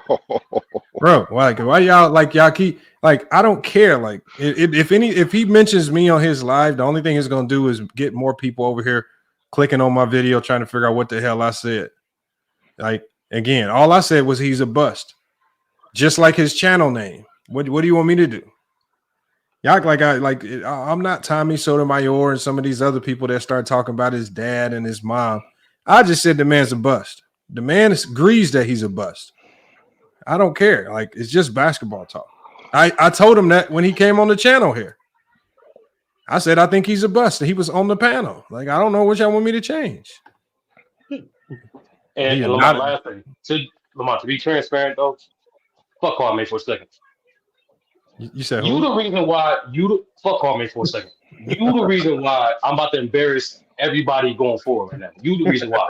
And it's fine. That's great. It's great content, great motivation. I need to stop taking y'all niggas lightly anyway, right? But when you said I got swept, and then when I explain myself, after, when I don't care if you're losing, but when I explain myself saying I try to make it about legacy because even I didn't think Stephon Marbury was better. So hold on. So are you willing to do this 30? And this is because brother Omari Juma is so adamant that you won this debate. Are you willing to allow for a live revote?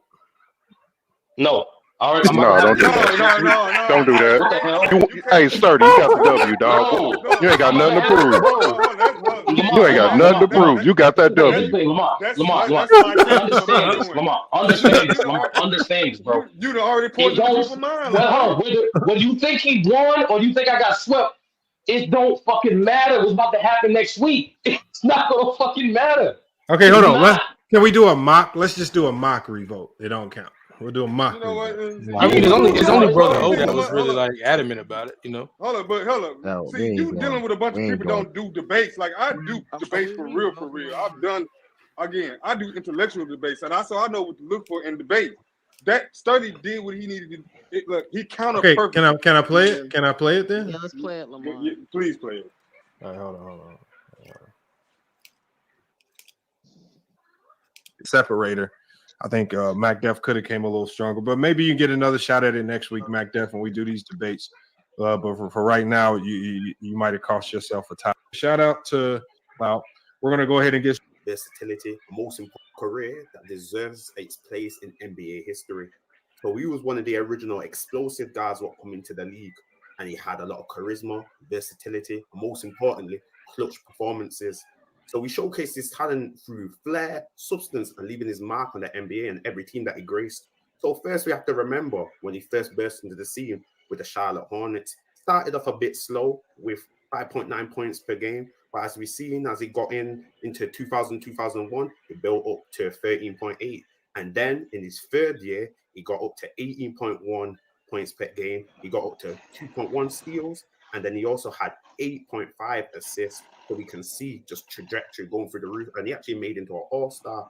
And then again, he started building up. He was with the New Orleans Hornets, again keeping that slow and that steady pace and that steady incline that he had, coming in with a 17.1, then a 22.9 point per game, and again another all-star appearance in 2003-2004. But the one we can't forget is that 2006-2007 season with the We Believe team. Warriors. Oh my days, we cannot forget that. An 8-seeded team, underrated. Everyone loves an underdog story, and that was led by the one and only Baron Davis, upsetting the number 1 seed, the Dallas Mavericks. Everyone thought the Dallas Mavericks were going to have a good run, but they upset them, and especially when Baron Davis put that dunk on that. Oh, woo!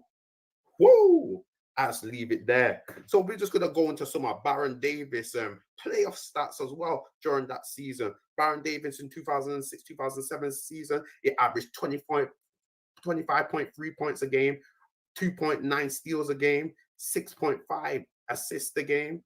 All right, that's time. H from the UK, man. Ran out a little bit of time on that one. You could pick back up on the next round, but it's on H30 right now. Your first round. It starts now, man. Go ahead and cook H30. The reason why Stephon Marbury has the greater legacy and is better than Baron Davis because his career is just simply better. from amateur to pro to overall impact on the game of basketball. Let's start with amateur at the college level. We talking about a 95 class McDonald's All-American going to being labeled as the best point guard in the nation, going to Georgia Tech, being one of the lead scorers, becoming an All-American ACC first team, as well as being an All-NBA rookie as well. Something that Baron Davis never accomplished his 3 years in college. And during that time, Stephon Marbury averaging a whopping 9 points and 8 assists, while Baron Davis unfortunately averaged 3 and 6. So his college career was clearly better than Baron Davis. And then we go to the pros, like you mentioned before. Baron Davis saw his rookie year slow in comparison to Stephon Marbury, who was one of the most dynamic guards who come one of the greatest draft classes of '96. Picked 4th and traded to the Timberwolves for playing with KG, made the playoffs with every single team he played on in the NBA. During his prime was better than Baron Davis. He averaged more points, more assists, and was more efficient than Baron Davis. Not to mention the fact being able to play on different teams like the Wolves mentioned and the Knicks, be able to be dynamic and average 20 and 8 for nearly 7 straight years. Like, what are we talking about here? As a dynamic guard, he's better than isolation scorer. He's better than pick and roll. And the most underrated thing about Stephon Marbury's game, he's actually great at setting up the bigs. His ability to get downhill he's one of the most underrated dump-off passers in the league and one of the greatest lob throwers in the league, as you saw with KG in the playoffs and some of his runs on the Knicks. And you want to talk about memorable performances? You're talking about this guy and when he was on the Knicks dropping 50 against the Lakers. We talking about another performance again dropping 45 against the Lakers during his prime. This is what Stephon Marbury is doing during his prime. It's time. All right, that's his time, man. The second round starts now. You guys heard him in the first round. Sounds like it's going to be a close one, but we got H from the UK, man. Your second round, your time starts now, man. Go ahead and cook.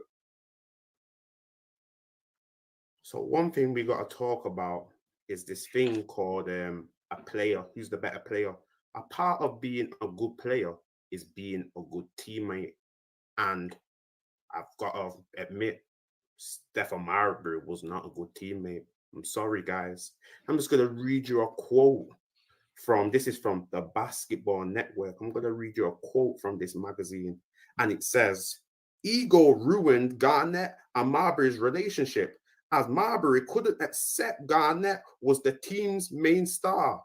Things went even further when Marbury said his Knicks teammate at the time, Amari Stoudemire, was much better than KG at that age.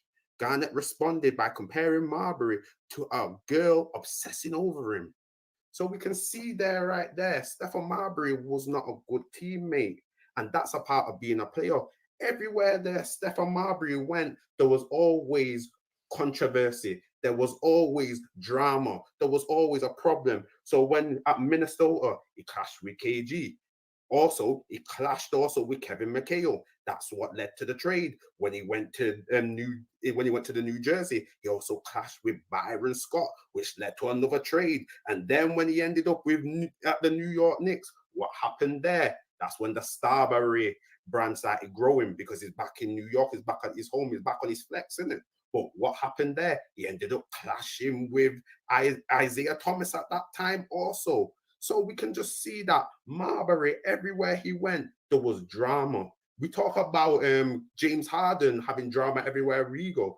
No, Stephon Marbury is the original one. So much that he ended up out the league playing for Shanghai. I repeat, he ended outside the league playing for Shanghai. That's time. Sturdy. Your second round starts now, man. You got to cook on this one. Another player that's being misjudged by inaccurate narrative. You want to go to real close. Look up YouTube on the Kevin McHale, Kevin Garnett. Kevin McHale was the coach of Stephon Marbury and Kevin Garnett. Actually writing about not only Stephon Marbury's work ethic, but his companionship on the team. How that dynamic was needed and helped them succeed and to get into the playoffs. How about guys like Jamal Crawford, who's on his podcast, raving about how much a great teammate, despite the back and forth. You might hear the papers about him, Larry Brown, on the Knicks. So, yeah, if you want to trust, it's a purpose at that point. You want to trust mainstream media with their headlines, or you gonna trust the players that was in that locker room that can vouch for him and how incredible of a teammate he was? Every single where you stop, you can find a player that vouched for Stephon Marbury's success who recommended to be in Hall of Fame. And speaking of Hall of Fame, how you like this crap on his destination to China? He left the league in the NBA because he followed the pressure of this losing his father. But that did not stop him from achieving greatness in China. Winning 3 chips over there, getting your finals, getting you an MVP named after yourself, generating over $20 million of revenue over there is not a failure. Matter of fact, Hall of Famers and Hall of Fame voters are considered this guy a Hall of Famer because of his totality as a career, because he was such a successful player in college, because he had a great prime, averaging, like I said before, 20-8, above 2% league average for a 7-year stretch, and helping multiple teams that he went to get to the playoffs, despite the nasty narrative. He's considered a Hall of Fame due to his totality what he did his career. Not just to mention the fact that he was a third place, he was a bronze medalist in the Olympic Games and a gold medalist in the FIBA Games. There's not a guy whose reputation, Stephon Marbury's reputation, when you ask the players, when you ask the Hall of Famers, it's a dynamic guard who should be in the Hall of Fame, and most importantly, he's better than Baron Davis. He produces more, he's more accomplished, and he had more impact on the game of basketball. All right, we got time there. We're going into our last round. This is our rebuttal round. H from the UK. You just did it the last time, so go. You know how to close out. Go ahead. Do your third round. Your closeout round. It starts now. Well, I noticed you said all these players said good things about Stephon Marbury, but I noticed you never gave any quotes. So in your next round, I want quotes for what you said. If not, then it doesn't mean anything. However, I'm going to give you another quote to show that Stephon Marbury was a bad teammate. This is a quote from Clutch Point, and this is what Garnett said about Stephon Marbury. He said, Steph is going to forever have to live with that, Garnett said to Mark J. Spears of Enscape. He effed up all our championship dreams, but I get it. If I'm being honest, every kid wants to be able to have his own team and be able to say he had his own team. So we can see once again he's a selfish player. But let's see where this selfishness led him as a player. So we're going to look into Stephon Marbury's career. At the end of the day, the regular season is where your name is made, but the playoffs is where your fame is made. So let's look at Stephon Marbury's playoff stats, shall we? Stephon Marbury in 96-97 shot 40% from the field at 21 points per game. Stephon Marbury 97-98 shot 30.6% from the field at 13.8 per game. That's terrible. We say that boy, I don't even know, that's worse than Bob Cousy. That's pretty bad. 2002-2003 he shot 37.5% from the field. 2003-2004, 37.3 from the field. In last season, he shot 30.3 from the field. I already mentioned what Baron Davis already done. I'm just going to mention it again. 50% from the field, 2.9 steals, 25 points, and 6.5 assists against Dallas. Time. That's the final round for H from the UK. Sturdy. Your final rebuttal round, it starts now, man. Time to cook. To quote Kevin McHale on episode of Open Gym, one of the most talented players and one of the best guys ever coached was Stephon Marbury and KG. To quote Kevin Garnett on his podcast when talking to Paul Pierce, one of his biggest regrets for not convincing Stephon Marbury to stay and reassuring him that he will be fine staying as Timberwolves, because he knew that they had great chemistry. Once again, and like I mentioned other sources of players talking great about Stephon Marbury, and also how great of an impact he had on other teammates like Paul Pierce and Kevin Garnett. But when we go off these natural inclinations, not go off what the player produced, Stephon Marbury is going to be considered a Hall of Famer based on the totality of his career.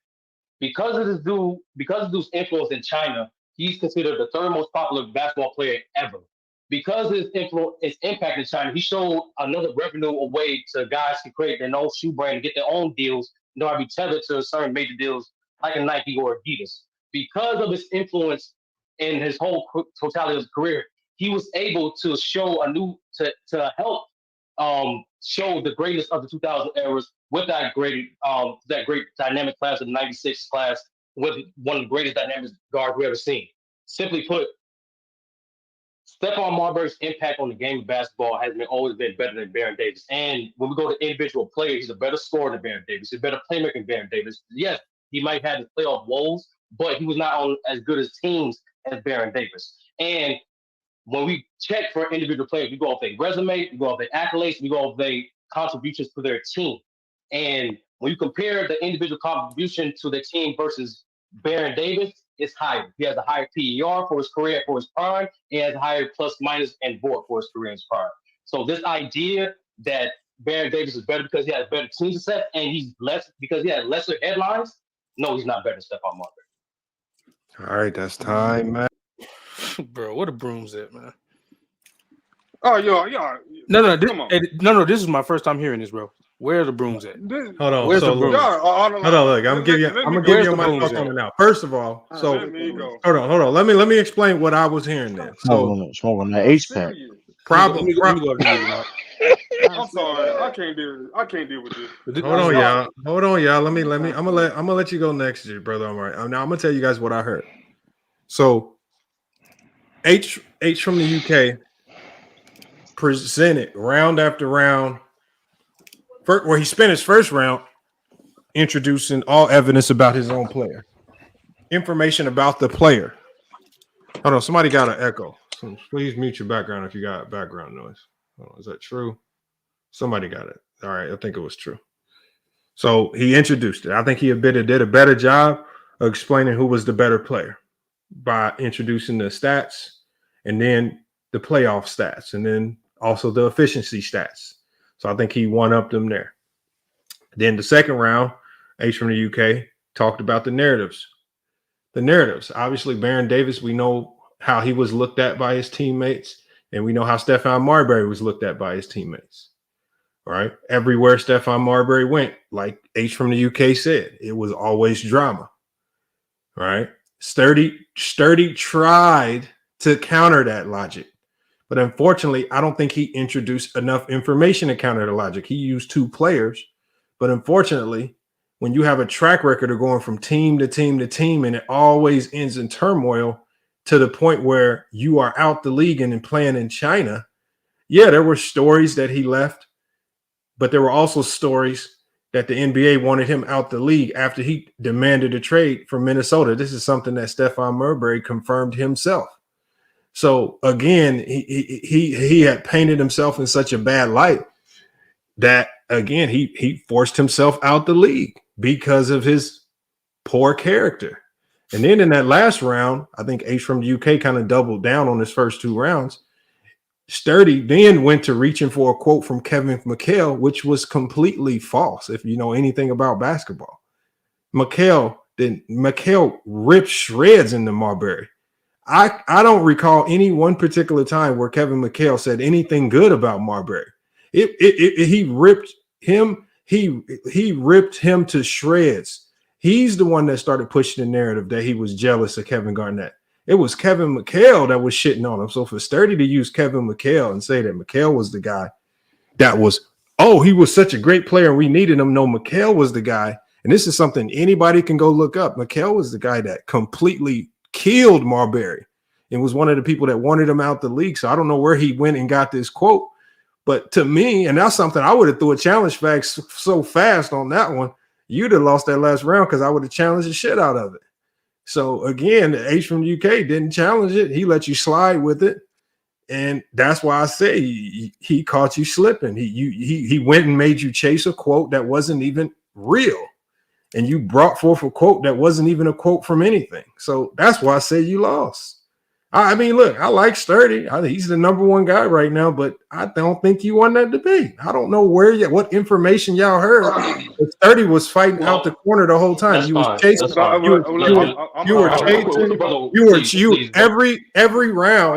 Every round felt like you were trying to rebuttal H from the UK's points because his points were so strong. You never introduced any new information to the fold other than he went to China and was great. Which in a player debate, that has no merit to me because what you do in China has nothing to do with your greatness as a basketball player because any NBA you player being- can go to China and be great. No, I'm not being. so No, you being- hold on. Let me finish. All slick, though, Lamar. I'm doing is giving you my opinion. My opinion ain't gonna be your opinion. So I honestly don't care what your opinion is. Sturdy already won. I'm just telling you. I just think first of all, we can start with the third round. What's his quote for? Because you talked about he went and got a quote from Kevin McHale. Was that a factual quote? Yes or no, brother Omari Jones? Yes. Okay, pull it up. No problem.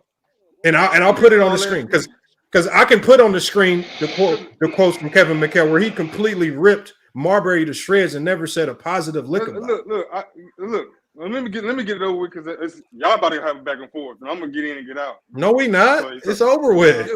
No, because he about to go pull up quotes, and y'all because clearly if he pull up a quote that's real, No, then Kevin you McHale co-signed it. You co-signed it though. No, I did not. You see, you don't listen. I mean, he was challenged to do something and he did it. Now we'll find out if it's true or not. No, he did not do it. He did. But hold on. But see, this is my first time hearing this debate. So he was challenged to do something, and because he got off topic, he went and made something up.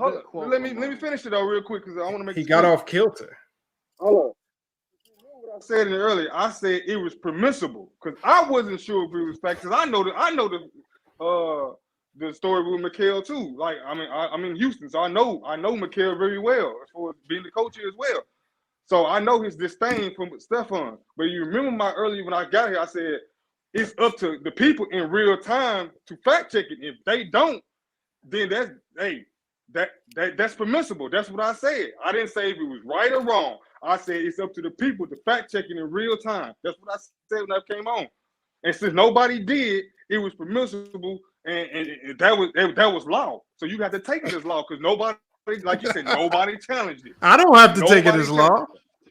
Oh, okay, not you per se, but okay. Let me get to because you went on a lot of spiel there. First of all, you keep saying sturdy about this China thing when Ace for the UK introduced China into the debate. No, he didn't. Yes, he did. Hold on. In Sturdy's, hold on. Oh, so he said in Sturdy's first round. Hold on. In Sturdy's first round, he talked about China, and then in H from the UK's second round, he said he talked about how he was relegated to going to play in Shanghai because he was such a disappointment and underachievement. He didn't live up to the hype here in the U.S. as an NBA player because of his character. Who went first? Who introduced China first in the first round? It was introduced in the first round. Who went first in the first round? So you saying if we listen to the first round again, you saying H from the UK talked about Marbury going to China in the first round? I'm telling you, if you want me to play the first round, play. Would you like to bet money on that? Man, just play it because I remember again. You just played the first round. If you started at the first round, bro, he didn't start talking about Marbury's character to the second round. He did it in 2 rounds. He doubled. The second round and the third round. Third round. In the first round, he was talking all about Baron Davis. Yeah. All right, man. Okay, we just got to play it back because and that was the thing that lost it for me because he never continued to talk about Baron. That was the part that I was like, is this a Baron versus Stephon debate or is this a Stephon good versus Stephon bad debate? I was like, huh? Well, yeah, that is the thing, though. Thank you. I was like, that's why he lost to. That's why he lost to me because I'm like, hold on, where all your Baron takes at? That was the thing. Well, he gave the Baron takes at the first round in 1 round. Then the rest of it was, hey, your player bad, your player bad. Hold on. First round was Baron Davis stats and accomplishments. Second round was calling into question Marbury's character. And then the third round was a conclusion of both those points from the first and second round. That's what it was. That's not enough for me, though. Bro, you only get. Hold on, you only got 3 rounds. No. I'm not talking about the amount of rounds. I'm talking about the Baron-centric round was the first round. Hold on. Horner, stay. What I'm saying is, you got 1 round. He talked about Baron. Second round, he talked about Marbury. Third round, it's culmination. Bring everything home. What else are you supposed to do? You cannot talk about Baron Davis's stats for 3 rounds. You got to move on to other topics. He did a good job of talking about Baron 1 round. Next round, he went to Marbury. He really went at Marbury's character. He said, as a player, he says, because he started the second round off by saying, we're talking about who's the better player. He says, when you're talking about the better player, he says, being a good teammate is one of those. So then he went and attacked Marbury's character as a player. One of the things that stopped him from being a good player in the league was the fact that he couldn't get along with nobody. Was this a factor? No. That's something that I don't think anybody would disagree with. That's a fact. And Sturdy did not do a good job of rebuttaling that. I'm curious. Sturdy, did you think he was going to come at you with that angle? Oh, that's what I want to know. That's a great angle. That's not a good angle. No. Brother, it is an angle. And why did Sturdy spent 2 rounds trying to defend and protect Marbury, but he never went at anything with Baron Davis, never addressed his injuries. He never spent another round attacking what Baron Davis's actual struggles were. That's wrong, you didn't let me get. I got some points. Bro, I'm not talking. It's everybody else trying to talk with you, brother Omari June. Let me say this real quick. Brother, let me say this. Lamont, I didn't. Of course, there's different tactics you can use in the debate. You use the attacking tactic, which is fine. Hold on, Lamont. I did, however, keep it about the player comparison. Multiple times throughout each 3 rounds, I made it individual. I know what you did, Sturdy. But unfortunately, in this situation, H from the UK had you boxing from the corner. You fighting for your life like you trapped in a corner because you never, because if you stayed solid and you didn't panic off the things that he said, you would have got to dissecting Baron Davis and some of the issues that Baron Davis had in the league. You never got to Baron Davis. He spent a round on his player. He spent a round on your player. You spent all your rounds trying to punch out of a corner trying to make his points not look as valid. And then in your last round, you had to lie to try to make his points look invalid. That's a fact. Number one, Lamont, the proof of the fucking last round for Coach McHale is in the backstage from NBA.com. Stop that shit. Number 2, I did lie. Hold on, Lamont. I did lie about the PER and the board, but everything else is not a fucking lie.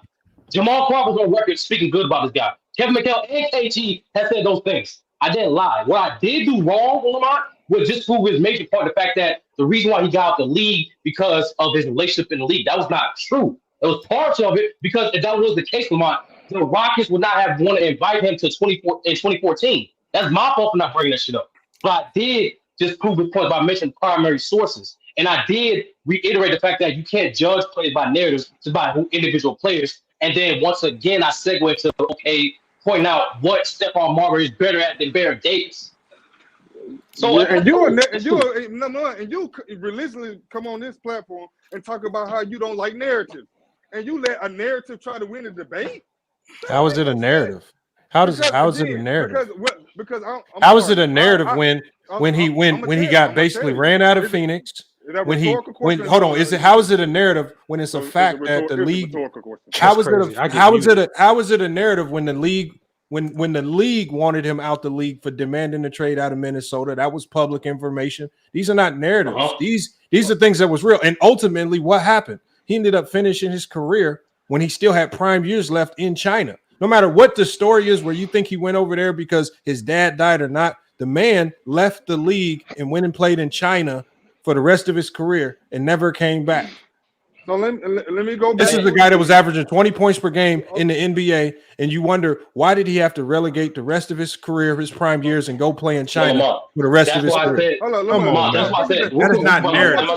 We all know when you go to China, it's because you got kicked out the league. That's one thing we all know. Nobody just go to China willingly. That's why I said in the comments after the debate, Lamont. That's why I said, in my opinion, HUK, instead of emphasizing on the narratives, he should have emphasized on the playoffs. He only mentioned that shit twice. Bro, he talked about the playoffs. But once again, that player, he only mentioned one series about the playoffs, really. He kept harping on that We Believe Warriors, which was a great series. He said that one time. No, he said he actually alluded to it more than one time. Y'all no, he didn't. He talked about it once. He did. No, he talked about all of the playoff series, and he said the best playoff series was the We Believe playoff series. That was in the first round. That's what I'm saying. I said 31 because you clearly not listening to him. He summarized this first round by saying that was his best playoff. Again, he alluded to that We Believe Warriors. Even at the last piece he said about his playoff stat, the 25, this and that. Okay, hold on. From that conversation, he specifically said that from that conversation, what did Sturdy tell us about Marbury's playoffs performances in the NBA? Again, he didn't, but you act nothing. Like one for one. That's the point. So, I know Marbury's not good in the fucking playoffs. I'm not gonna talk about that. Hold up. Before we go down this rabbit hole, did you go back to that first round? Because I'm pretty sure that man brought up the Tana thing first. Because the other he was dude the first also person just changed the debate. I mean, thank you. Like Hitman X just said, he literally changed it from better player to bad team. You know what I'm saying? Like no. Hold on. Listen to if y'all got it. What did he say to start the second round off? He says, in part of being a player, he said, in part, one of the elements to being a good player is being a good teammate. Now, for you to say that, talking about his character as a teammate, but you would first have to deny that your character as a teammate don't have nothing to do with who you are as a player. Now, if you want to run with that and say those things don't really equivocate to each other, then fine. But he clearly started off the second round by saying, in one of the elements to being a good player is being a good teammate. So if you disagree with that, just say you disagree with that. But he used that as his argument. He feels that that's one of the elements to being a good player. I actually agree with that. Now it's on Sturdy. It was on Sturdy to try to nullify that information, but I just think that he spent so much time punching from out of the corner. He never introduced anything about Stephon Marbury, anything that he did in the league, him as a player individually. He was just fighting out of a corner. It was like every Sturdy round was a rebuttal round. Every round you had was a rebuttal round. But hold on, I didn't say that's not fine. He said he made the playoff every team. Lamar. First of all, Lamar, you need to watch boxing because niggas win defensive all the time. Number one. Number two, understand this, Lamar. How? Who? I mentioned the stats. I literally mentioned this nigga averaging nearly 28 for 7 straight years. I literally said multiple times the better score. I gave this excellent score performances. I gave stats and all that shit. The fact that you don't remember it tells me. I do remember that. The fact you don't remember. But you literally just said I didn't say anything about stats. Every round I mentioned Stephon Marbury stats. I do remember. Every round I mentioned Stephon Marbury stats. Every single round. His first round was full with more stats than I do remember it. I do remember it. No, you said I didn't say. At the end of the day, hold on. No, what I'm saying, Sturdy, is I'm saying he did a better job of informing us on who Baron Davis was, and then also informing us on who Marbury was. Hold on 1 second. Hold on, Sturdy. You you won the debate. I'm just giving you my thoughts on it. Now, if I wanted to be have all the power and I control who wins or loses, if it was my vote and my only vote, I would have voted that you would have lost. I know. That's all I'm saying. No, that's fine. But what you're not going to do is lie and say, Lamont, I'm not lying. Something I did. No, I'm not going to call you a liar. Hold on, Sturdy. I'm not saying you didn't do it. I'm saying you didn't do it as well as him. But he didn't do it well. He did not do it well. Why you keep saying that? Honestly, Lamont, when you asked me how do you describe Baron Davis, hey, hold on. All he did was Hold on. 30. I saw about 50 hashtag robberies in the chat. So there's a lot of people that agree with that's a fact. And all them niggas can get the smoke right after I make them bear this nigga. Hey, look, man, I don't know why y'all getting mad at me. It was the chat that was saying. I'm not mad at you, Lamont. I'm not at all. This is just passion. But Lamont, look, me and Sturdy argue all the time, so I'm not coming to cap for 30, but I know what I heard. Yeah, we and him was just Sturdy. No, I think he a deviant and a merchant. I'm sorry, but your mischaracterization of that. I think H from the QUK clearly won that debate. I just don't see how it was. I thought it was clear Sturdy. That's difference of opinion, you know. Lamont, here's what you think. But he didn't give no valid information Lamont, at all. He didn't give any relevant information to me. God. No, but I'll make this clear. No, Listen, He gave me no information. He gave me no compelling information from Marbury over Baron Davis. He gave me nothing, and he didn't elaborate his points better than Ace from the UK. He did not. You just like the way he articulated himself. That's all that is. Well, that's part of debating. That's part of debating. Yeah, but that's not all. That's part of it. Mac Def couldn't be articulate, and so he lost badly. So did Jason the Kid. Unfortunately, your presentation means a lot. Your presentation means a lot. His 30s presentation was all over the place. Lamont, no, it was not. He was making his presentation up on the fly because he was trying to only respond to everything. I don't think his presentation was all over the place, but he was definitely playing defense. He was playing defense the whole time. No, he was not. There was no defense. But Lamont, like I said, and Minor, you know this as a boxing fish, as a guy who watch boxing, niggas win defense all the time, bro. Man, this ain't boxing. They counterpunch. You didn't counterpunch. And your counterpunch was weak as hell. You swung that motherfucker and missed. I can see that second round, bro. That second round was not your friend. No, time out. I'm sorry, Lamont, you slick because I noticed you still ain't did what I asked you to do because you know we go word and we just go. All right, hold on. Let's go back to the first round. Hold on. Oh man. If we did the second round. Oh Lord. I mean, okay. Hold on. He want me to go to the first round for some reason. Look. I mean, look, if I'm wrong, I'm wrong. I got it right here. I'm sorry. I got to hear it again. So you want to hear H from the UK's first round, right? I did, yeah, because he went first. Am I correct? Just him. Did he not go? Yeah, he's first. He's first. Okay. And Sturdy, you did good on that first round. The first round I thought was kind of close. I thought it was easy. First round was Sturdy's best round, but he still lost it to me. No. And Lamont, here's the bullshit. Lamont. Here's the bullshit that's getting frustrating me. Because his thing, Minor, we never brought up amateur like that. But here's what Lamont did when True had a debate with another dude when they did a LaMelo versus De'Aaron Fox. Lamont was raving the fact that how this nigga was bringing up the fact how great LaMelo was before the NBA. He had gave that round to that motherfucker. So I'm like, oh, we can do that shit now? Yeah. And that's what I'm saying. We want that shit. That's what I'm saying. Inconsistency, man. Inconsistency. Hold on. I can't even hear what Sturdy. What did you say?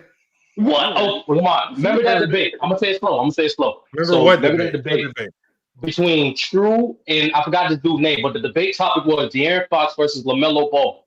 Yeah. You gave that guy props for bringing up LaMelo Ball high school resume. You did.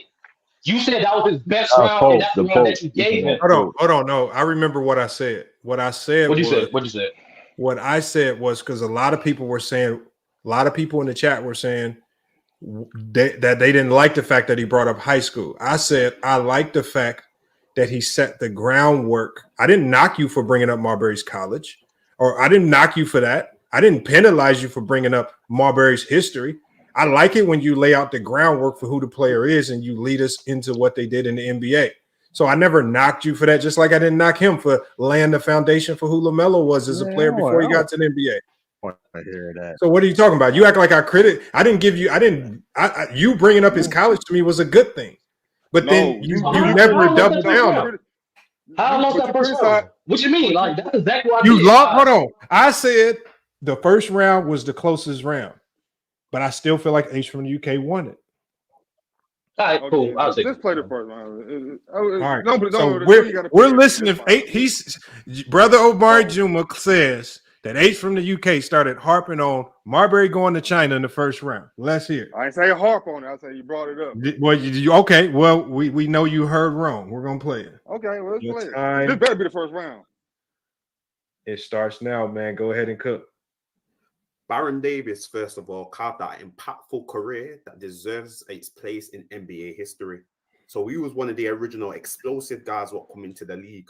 And he had a lot of charisma, versatility, and most importantly, clutch performances. So we showcased his talent through flair, substance, and leaving his mark on the NBA and every team that he graced. So first, we have to remember when he first burst into the scene with the Charlotte Hornets. Started off a bit slow with 5.9 points per game. But as we've seen, as he got into 2000, 2001, it built up to 13.8. And then in his third year, he got up to 18.1 points per game. He got up to 2.1 steals, and then he also had 8.5 assists. So we can see just trajectory going through the roof, and he actually made into an all-star And then again, he started building up. We was with the New Orleans Hornets. Again, keeping that slow and that steady pace and that steady incline that he had, coming in with a 17.1, then a 22.9 point per game. And again, another all-star appearance in 2003, 2004. But the one we can't forget is that 2006, 2007 season with the We Believe team Warriors. Oh my days, we cannot forget that. An 8-seeded team, underrated. Everyone loves an underdog story. And that was led by the one and only Baron Davis, upsetting the number 1 seed, the Dallas Mavericks. Everyone thought the Dallas Mavericks were going to have a good run, but they upset them. And especially when Baron Davis put that dunk on that. Oh, woo. Let's leave it there. So we're just going to go into some of Baron Davis playoff stats as well during that season. Baron Davis in 2006-2007 season, he averaged 25.3 points a game, 2.9 steals a game, 6.5 assists a game. All right. I didn't hear no China in the first round. All right.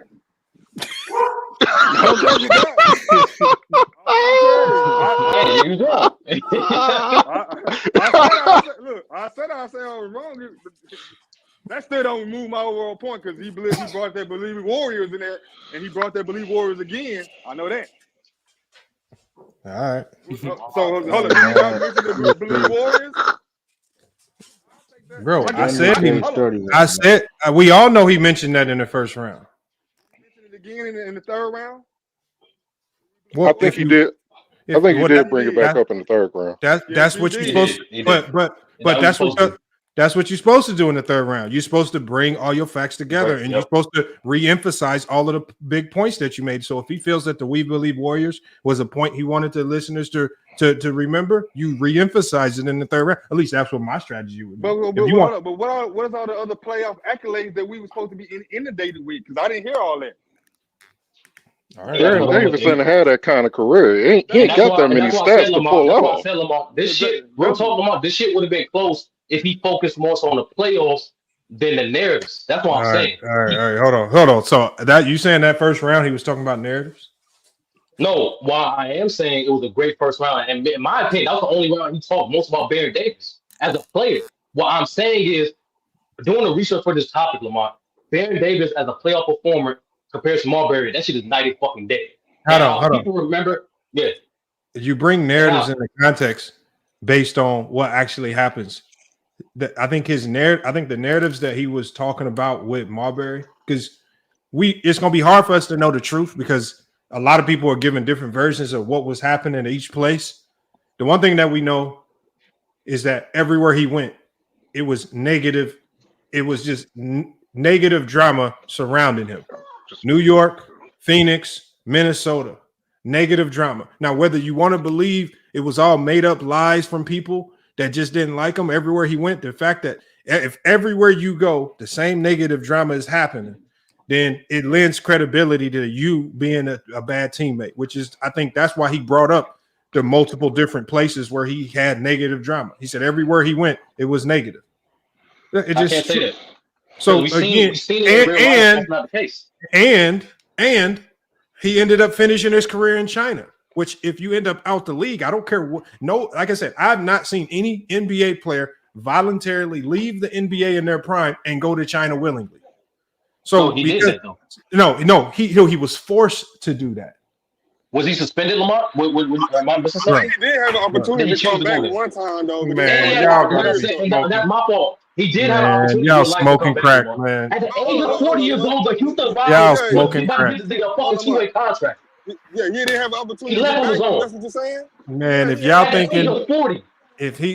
thinking Marbury willingly went to China because I ain't say that. He wasn't forced out the league. I mean, he ate Vaseline. Bro, he was going through a lot of bullshit during that time, Lamar. He went willingly. Did he get suspended or something? Did I miss something? All right. Are you saying that he didn't have an opportunity to get back though? Because he had an opportunity. Bro, like I said, at the age of 40, the Houston Rockets was about to get this nigga a fucking two-way contract to their backup point guard. Hold He's on. never talent. You said you telling me a two-way contract is a ticket back into the league? A two-way contract. Nigga, he's 40. A two-way contract. So hold on. So at the end of his career, when he's 40, I'm talking about his prime. And that means he whittled his prime away in China because he was forced out the league, and then he gets a two-way contract offer when he's 40. That's basically a G League offer. We just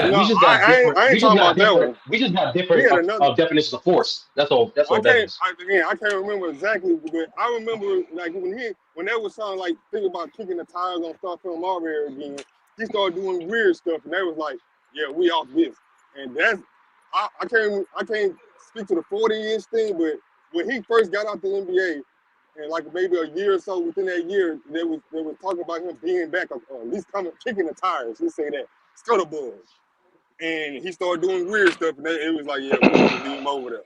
So he had an opportunity now. What Mom Rice says, what did he do to get banned from the league? He didn't essentially get banned, but he pissed enough of the owners off to where nobody wanted to touch him.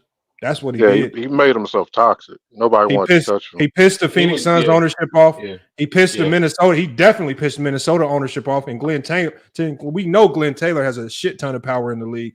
He pissed the New York Knicks organization off. So again, you go around pissing organizations off, and now you find yourself in a situation where nobody's going to sign you. If somebody wanted to sign him, the contract offer at least be out there, and we like, damn, he turned it down. But that's what I'm saying, Lamar. Just don't make. He didn't turn nothing down because nobody offered him nothing. Okay. And because I feel like his pride got in the way, he wasn't going to say, "Damn, the league don't want me no more." He just said, "Damn, I'm going to China, man. I'm just done with the NBA." That's his pride talking. Hey, did Stephen A. Smith go off on him though one time about him blowing his opportunity to get back in the league some years ago? I don't know. But no, I'm telling you. But you know they had beef for a while. I'm gonna show you how to dice. HUK did a great job for one of his first debates, real talk. But like, I'm gonna show you how to dissect the player debate next week, bro. That's not how you do it. I hope. Look, Shorty, I know you can do better than that. That was a very. If I had to grade that performance, man, I'm talking about it was, bro. That was you had a little bit of celebrity in there, man. Your little celebrity status, whatever you got, man. You pulled whatever class you got. That was a solid D plus. It's passing, but it ain't nothing you're gonna be proud of. That was six. I'm not proud of that shit. The other brother got an F beat. I'm sorry, y'all tripping. Yeah, I think like I said, I thought he should. Lamar, you seen it from a different angle. Poor attitude is not good enough to win an argument. Lamar, you seen it from a different angle. You seen me have two bad debates, right? Me now my end game ball twice now, right? You seen what happened when nigga capitalized that. You seen a nigga with the fact that a dude did it, and I'm gonna show you why he couldn't do it next week. Who you got next? That shit was not supposed to be close. Who you got next week? I got Ace from the UK, Kobe versus Curry, and I have Big Hoss Bob, Bam versus Bonus, and what's the most important stat in basketball? Ox says the rebounder. Okay, hold on. So hold on, you and Big Ox. That's what I needed. I didn't know you and Big Ox other topic. Yeah. Hold on. So what's the most important stat in basketball? Most important. What are you saying is the most important stat? Oh, I'll let you know later. I don't know yet. It's between two things. But Ox said rebounding. Hey man, forget all that. The biggest complaint I had tonight is why is Young Africa behind True at number 3? He should be number 2. True should be at number 3. That's the trap. Because it's inactivity. That's why. Because neither one of them debated last week. So True Africa couldn't go up. Active. Yeah, True was a little more active than Africa lately. That's why. So they both. So True went down 1. That's because 30 went 2-0, and obviously he has to go up. And then 2, 3, and 4, those basically stayed the same. There was really not a lot of movement there. I thought it did a good job. I like the rankings where they are. I don't expect them to stay the same. I like the criteria. It's better than last criteria, in my opinion. Last criteria, you kind of paraphrased it in the ChatGPT and just rank the quality of the topic. Instead, you're going off difficulty, consistency, activity, better, more authoritative factors. Look, I can tell you, it's like when I asked it the original question. So basically, I asked it a question, And it basically, when I asked it about the debates, this is what it asked me. It says, to help you with the weekly rankings for the best sports debater on FYF Sports, ChatGPT said it would need the following. It said it needs the current rankings, which I gave it.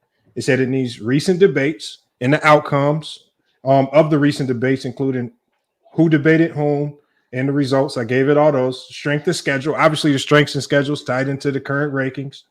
Activity level. So I gave it all of the activity level, prior debates, last week's debates, and then upcoming debates, the ones that we got coming this Friday. And then the last one it asked for was performance metrics. It said specific metrics on how close the debates were, such as if a low-ranked debater almost beat a higher-ranked debater. Obviously, it was able to computate that when I gave it the current ranking. So it asked for certain data, and then I gave it each element of the data, and then that's what it kicked out. It kicked out those rankings. H30, True to King, Africa, SB, H from the UK, P5, Herm. I forgot the exact order, but yeah, it kicked it out, man. So I'm gonna keep that criteria the same. But look, I gotta shut this one down.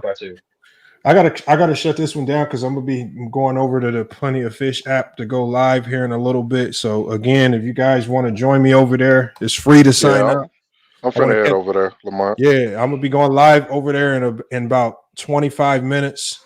So again, y'all set y'all accounts up. Just hit the live button on there, and then search for FYF Sports. Follow us, and then when I go live, you guys can hop in and join.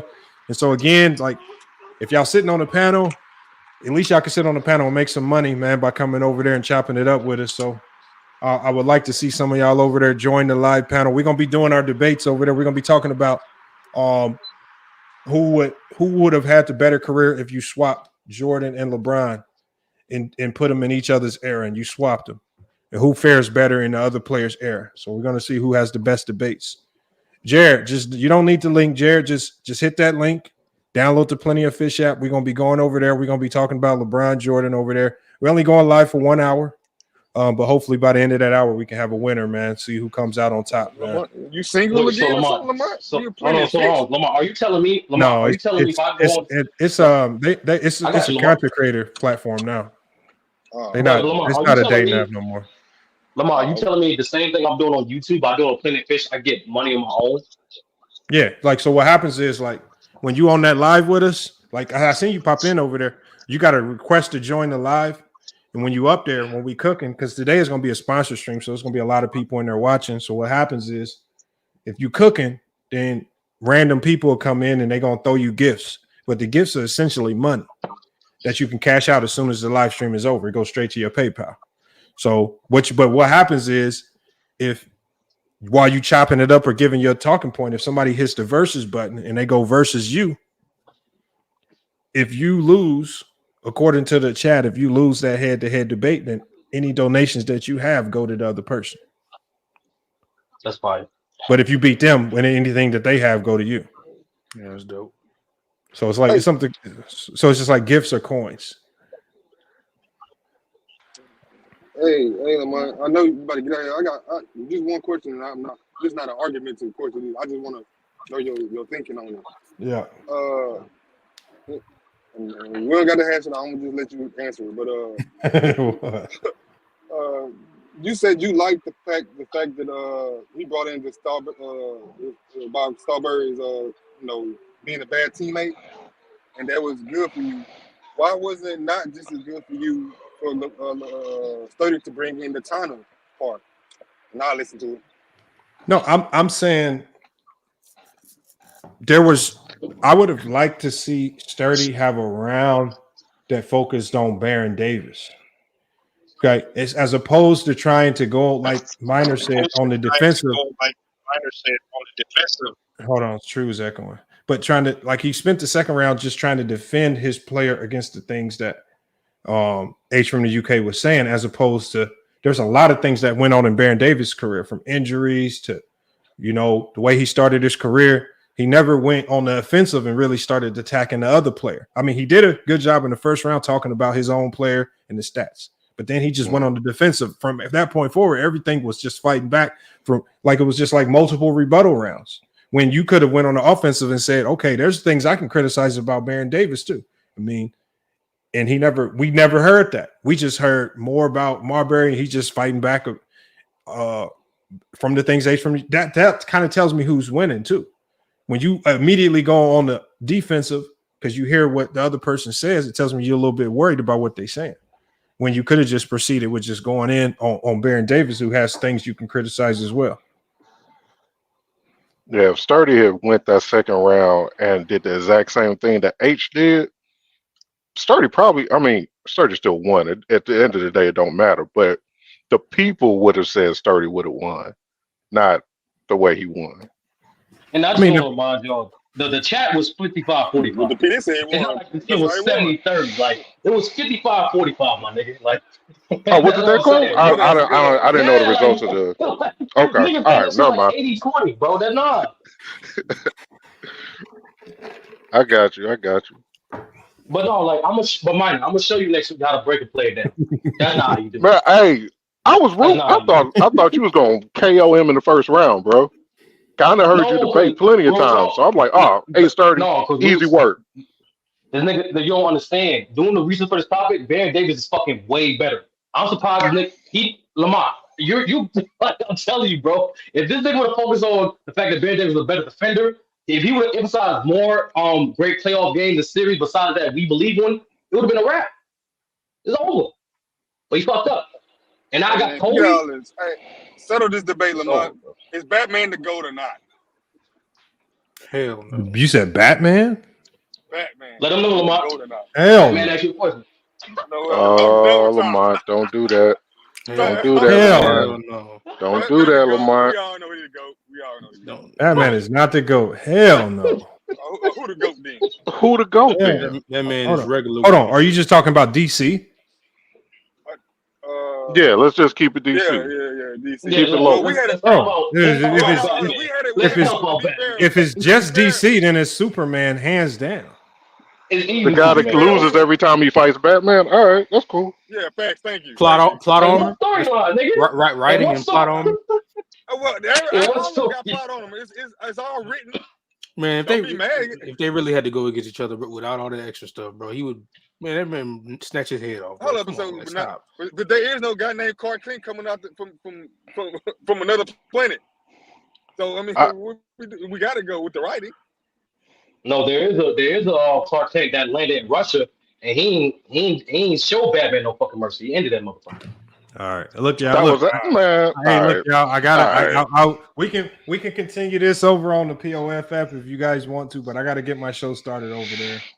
So again, I'm dropping the link if y'all want to sign up. Yeah, salute. Appreciate y'all pulling up. If y'all want to, remember it's for free to set up your account, man. Just hit the live button. Follow FYF Sports. We're gonna be going live over there. Hopefully, we can get some of y'all cooking over there. We're gonna. Hey, Sturdy, you going over there? Yeah, I'm gonna go over there. All right, I'm going pull up, too, man. dog. Yeah, y'all pull up. True to King, you pull up as well. I want to see some of y'all. Oh yeah, you about to start? Because especially if you're a content creator, I want y'all over there as well because the guy, if you're gonna see him pop up in the chat. He's a talent manager over there. He's one of the people that's looking to bring people on and help other people get their shows started. So if you are a content creator, it'd be good for you to come over there as well because I mean, Big Ock came over there. He got the good vibe from Big Ock, and he's wanting to extend his show to him as well. So, again, it's just another way. It's not restricted to only sports. It's not restricted to just sports. I mean, they want various different types. I think he liked the Big Ox angle from not just sports, but then he also interviews the models and things of that nature. So he brings a different element.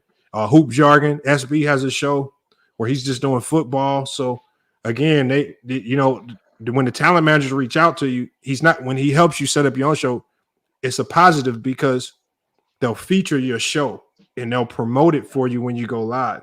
So when you hit that live button, your show will pop up at the top of everybody's feed. So you'll be one of the first. So it's going to get you more visibility.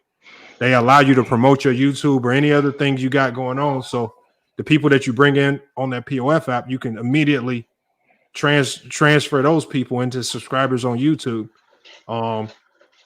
because they don't have an issue with you promoting any of your other platforms on there. So, I mean, I think it'll be an opportunity for a lot of you guys, man, to just get an opportunity to either get your own show over there or expand your shows on YouTube. But well, I'm gonna shut this one down. I appreciate y'all pulling up, man. I'm gonna drop y'all down. Salute Hornets Therapy, brother Omari Jr., Minor, True to King, man. Appreciate y'all pulling up, man. Another good show here on FYF, man. Definitely appreciate you guys pulling up. Good show. Glad we was finally able to talk about the Scoot Henderson situation, man. He I think he needs a wake up call. Whatever's going on over there, he needs a wake up call. He needs to get some things in order, man, because I don't know, man. I don't know. I just wish Portland would do something. Maybe they need to bring in a vet, somebody that can come and activate him to a certain degree. We got Savance X. He says, bro, do you live for like 8 hours? Do you go live for like 8 hours? No. Today we've only been live for 2 hours. We shutting it down. We're gonna go live on Plenty of Fish for 1 hour. So that'd be about a total of 3 hours, man. Then we done for the day. So we normally, sometimes the lives, man, go on 3-4 hours. Sometimes they happen that way. It is what it is. I don't have an issue with staying live. So again, but right now we about to go live on the POF app. If you want to join over there, like I said, it's a hell of an opportunity for you guys to come onto the panel when you allow your good takes to get you some extra money. At least you ain't coming onto the panel for free. Hey man, look, rebranding. If you wanna swipe, do a few swipes while you're there, that's on you. Some people like to come over there and keep it business. So whatever you use it for is what you use it for. But it is what it is. But like I said, right now they are turning it into a creator site. So they want sports shows. They want a little bit more. I mean, I'm not gonna lie, there is a stigma attached to it. And we all know what that stigma is. But like I said, all platforms grow. I think in another 5-10 years, the OnlyFans platform is going to have a different stigma attached to it because you got more and more people going over to that platform to put other content out there, sports content. So these platforms are all changing. He says, I clicked the link and it's not taking me to your channel. No, it's not going to take me to this. That link is not going to take you directly to my channel. Go, James. That link is going to take you directly to that site. You got to sign on. You got to create your account, Go James. And then once you create your account, you'll see a button that says live. It's like a circle button with some lines in it. It's the live button. You need to hit the live button. And when you hit the live button, you need to go to the search bar and you need to type in FYF Sports. You need to search for our channel and then you need to favorite us. And once you favorite us over there, when we go live, you'll get the notifications when we go live. And so we're about to go live here in about 10 minutes or so. So it takes you about 1 to 2 minutes to set your account up over there. Probably less than that. Hit the live button, follow us. Once you go into that live tab, and when we go live, man, you could just join the feed, man, where we're going to be cooking. Michael Jordan and LeBron James. If we swap their eras, who's the better player? So, Jared, your opportunity to cook, man. Anybody else that wants to pull up and cook, man, I hope to see y'all over there when we're about to cook over there on that app right there.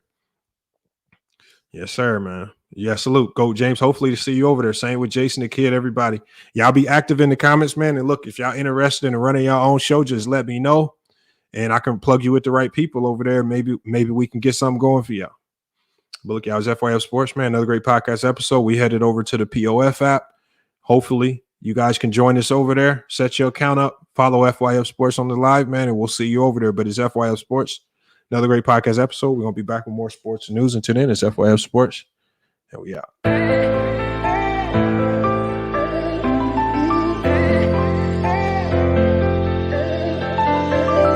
Yeah, we done came from the bottom. Mad that we up, but I don't hear him talking. Started with knowledge inside of my noggin. We took a dream and then we started blogging. Put my city on the map now. I'ma say how it is and I don't back down. On the road to 100K, we finna act out. We gon' show them that we not just in the background. We the main event, we the main show. We the one that people always gonna pay for. FYF, we the best, no debate though. Number one sports channel, every angle.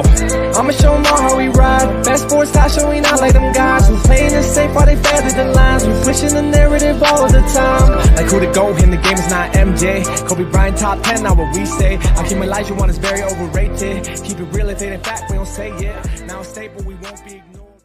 Missing the liquor, I'm missing the drugs again, a hell of pain. I got a lot to deal with and my mind is kinda slipping away. What's on the line? I made up my mind, some shit I'll just taste it great. Whatever it is, whatever it was, it's never gonna be the same. How do I explain what's been going on with me? You say that I changed, but you didn't know the old me. I think that I saved you. Tell me who gon' save me. I'm way too fucked up in this club. I'm ashamed, baby. You say that I changed, but you ain't really know me. When I'm around my dogs, girl, they just can't control me. Trying to spend my time right, using every second of it. Trying to spend my time right, using every second of it. Before it's too late, girl, before it's too late. Can I speak my mind right? Girl, before it's too late. I've been moving backwards, rolling up the backwards. Out of being best, do you have my back, girl? Before it's too late. Can I say my piece, girl? You know what you mean to me. You just keep it real with me. I've been moving backwards, rolling up the backwards. Every time I'm backstep, missing the lake, I'm missing the draws again. A hell of pain. I got a lot to deal with and my mind is kinda slipping away. What's on the line? I made up my mind, some shit I'll just taste it great. Whatever it is, whatever it was, it's never gonna be the same. Floating again, I'm running the map. They say the best defense is just to attack. Hopping through too much, it's hard to attach. All this going on is being hard to relax. Gotta get up, gotta get it again. They ain't get the message, we spinning again. I feel my back, I'm just leaving it in. Get what they want, then they leaving again. I cannot act like this ain't nothing new. Been getting smarter with all I've been through. Nowadays, life's more rewarding than truth. Tired of keeping it G just to lose. Let it all out when I step in the booth. We're dead for some months, now it's time to recruit. Read the investments, it's time to recoup. It's time to recoup, but how do I explain what's been going on with me? You say that I changed, but you didn't know the old me. I think that I saved you. Tell me who gon' save me. I'm way too fucked up in this club. I'm ashamed, baby. You say that I changed, but you ain't really know me. When I'm around my dogs, girl, you just can't control me. Trying to spend my time right, using every second of it. Trying to spend my time right, using every second of it. Before it's too late, girl, before it's too late. Can I speak my mind right? Now before it's too late. I've been moving backwards, rolling up the backwards. Every time I'm backstep,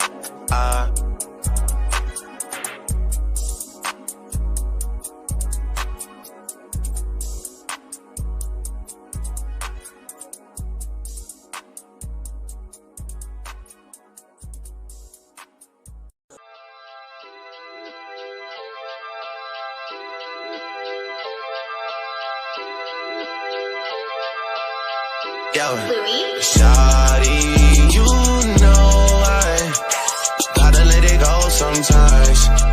Gotta clear my head sometimes. I gotta get away some shawty. You know I just need a little peace of mind. Specifically, I'm talking about your mind. I gotta get that ass on. Calling you when I'm overseas, let me know what you need, what you wanna do when I'm home. Talking real dirty, real nasty on the phone. Girl, stop playing, I'm on the way. I am on the way. Girl, stop playing, I am on the way. What you need, what you wanna do, baby girl. I'm all ears for you, baby girl. Drop it down in the latest fashion, girl. All the shit I did, that's past tense, girl. Do it level for you, what's your passion, girl? Got the lyrics to my songs and your cash in, girl. Leave that boy alone, he everlasting, girl. Everything he did on a passion, girl. Spent up 20 grand, that's that shit, girl. I bought a whole mall if you ask me, girl. Bought a whole mall if you ask me, girl. Got the lyrics to my songs, we on cash in, girl. Leave that boy alone, we everlasting, girl. Everything he did, I don't pass him, girl. Spent up 20 grand, that's that shit, girl. I bought a whole mall if you ask me, girl. Yo, shawty, you know I gotta let it go sometimes. Gotta clear my head sometimes. I gotta get away some shawty. You know I just need a little peace of mind. Specifically, I'm talking about your mind. I gotta get that ass on.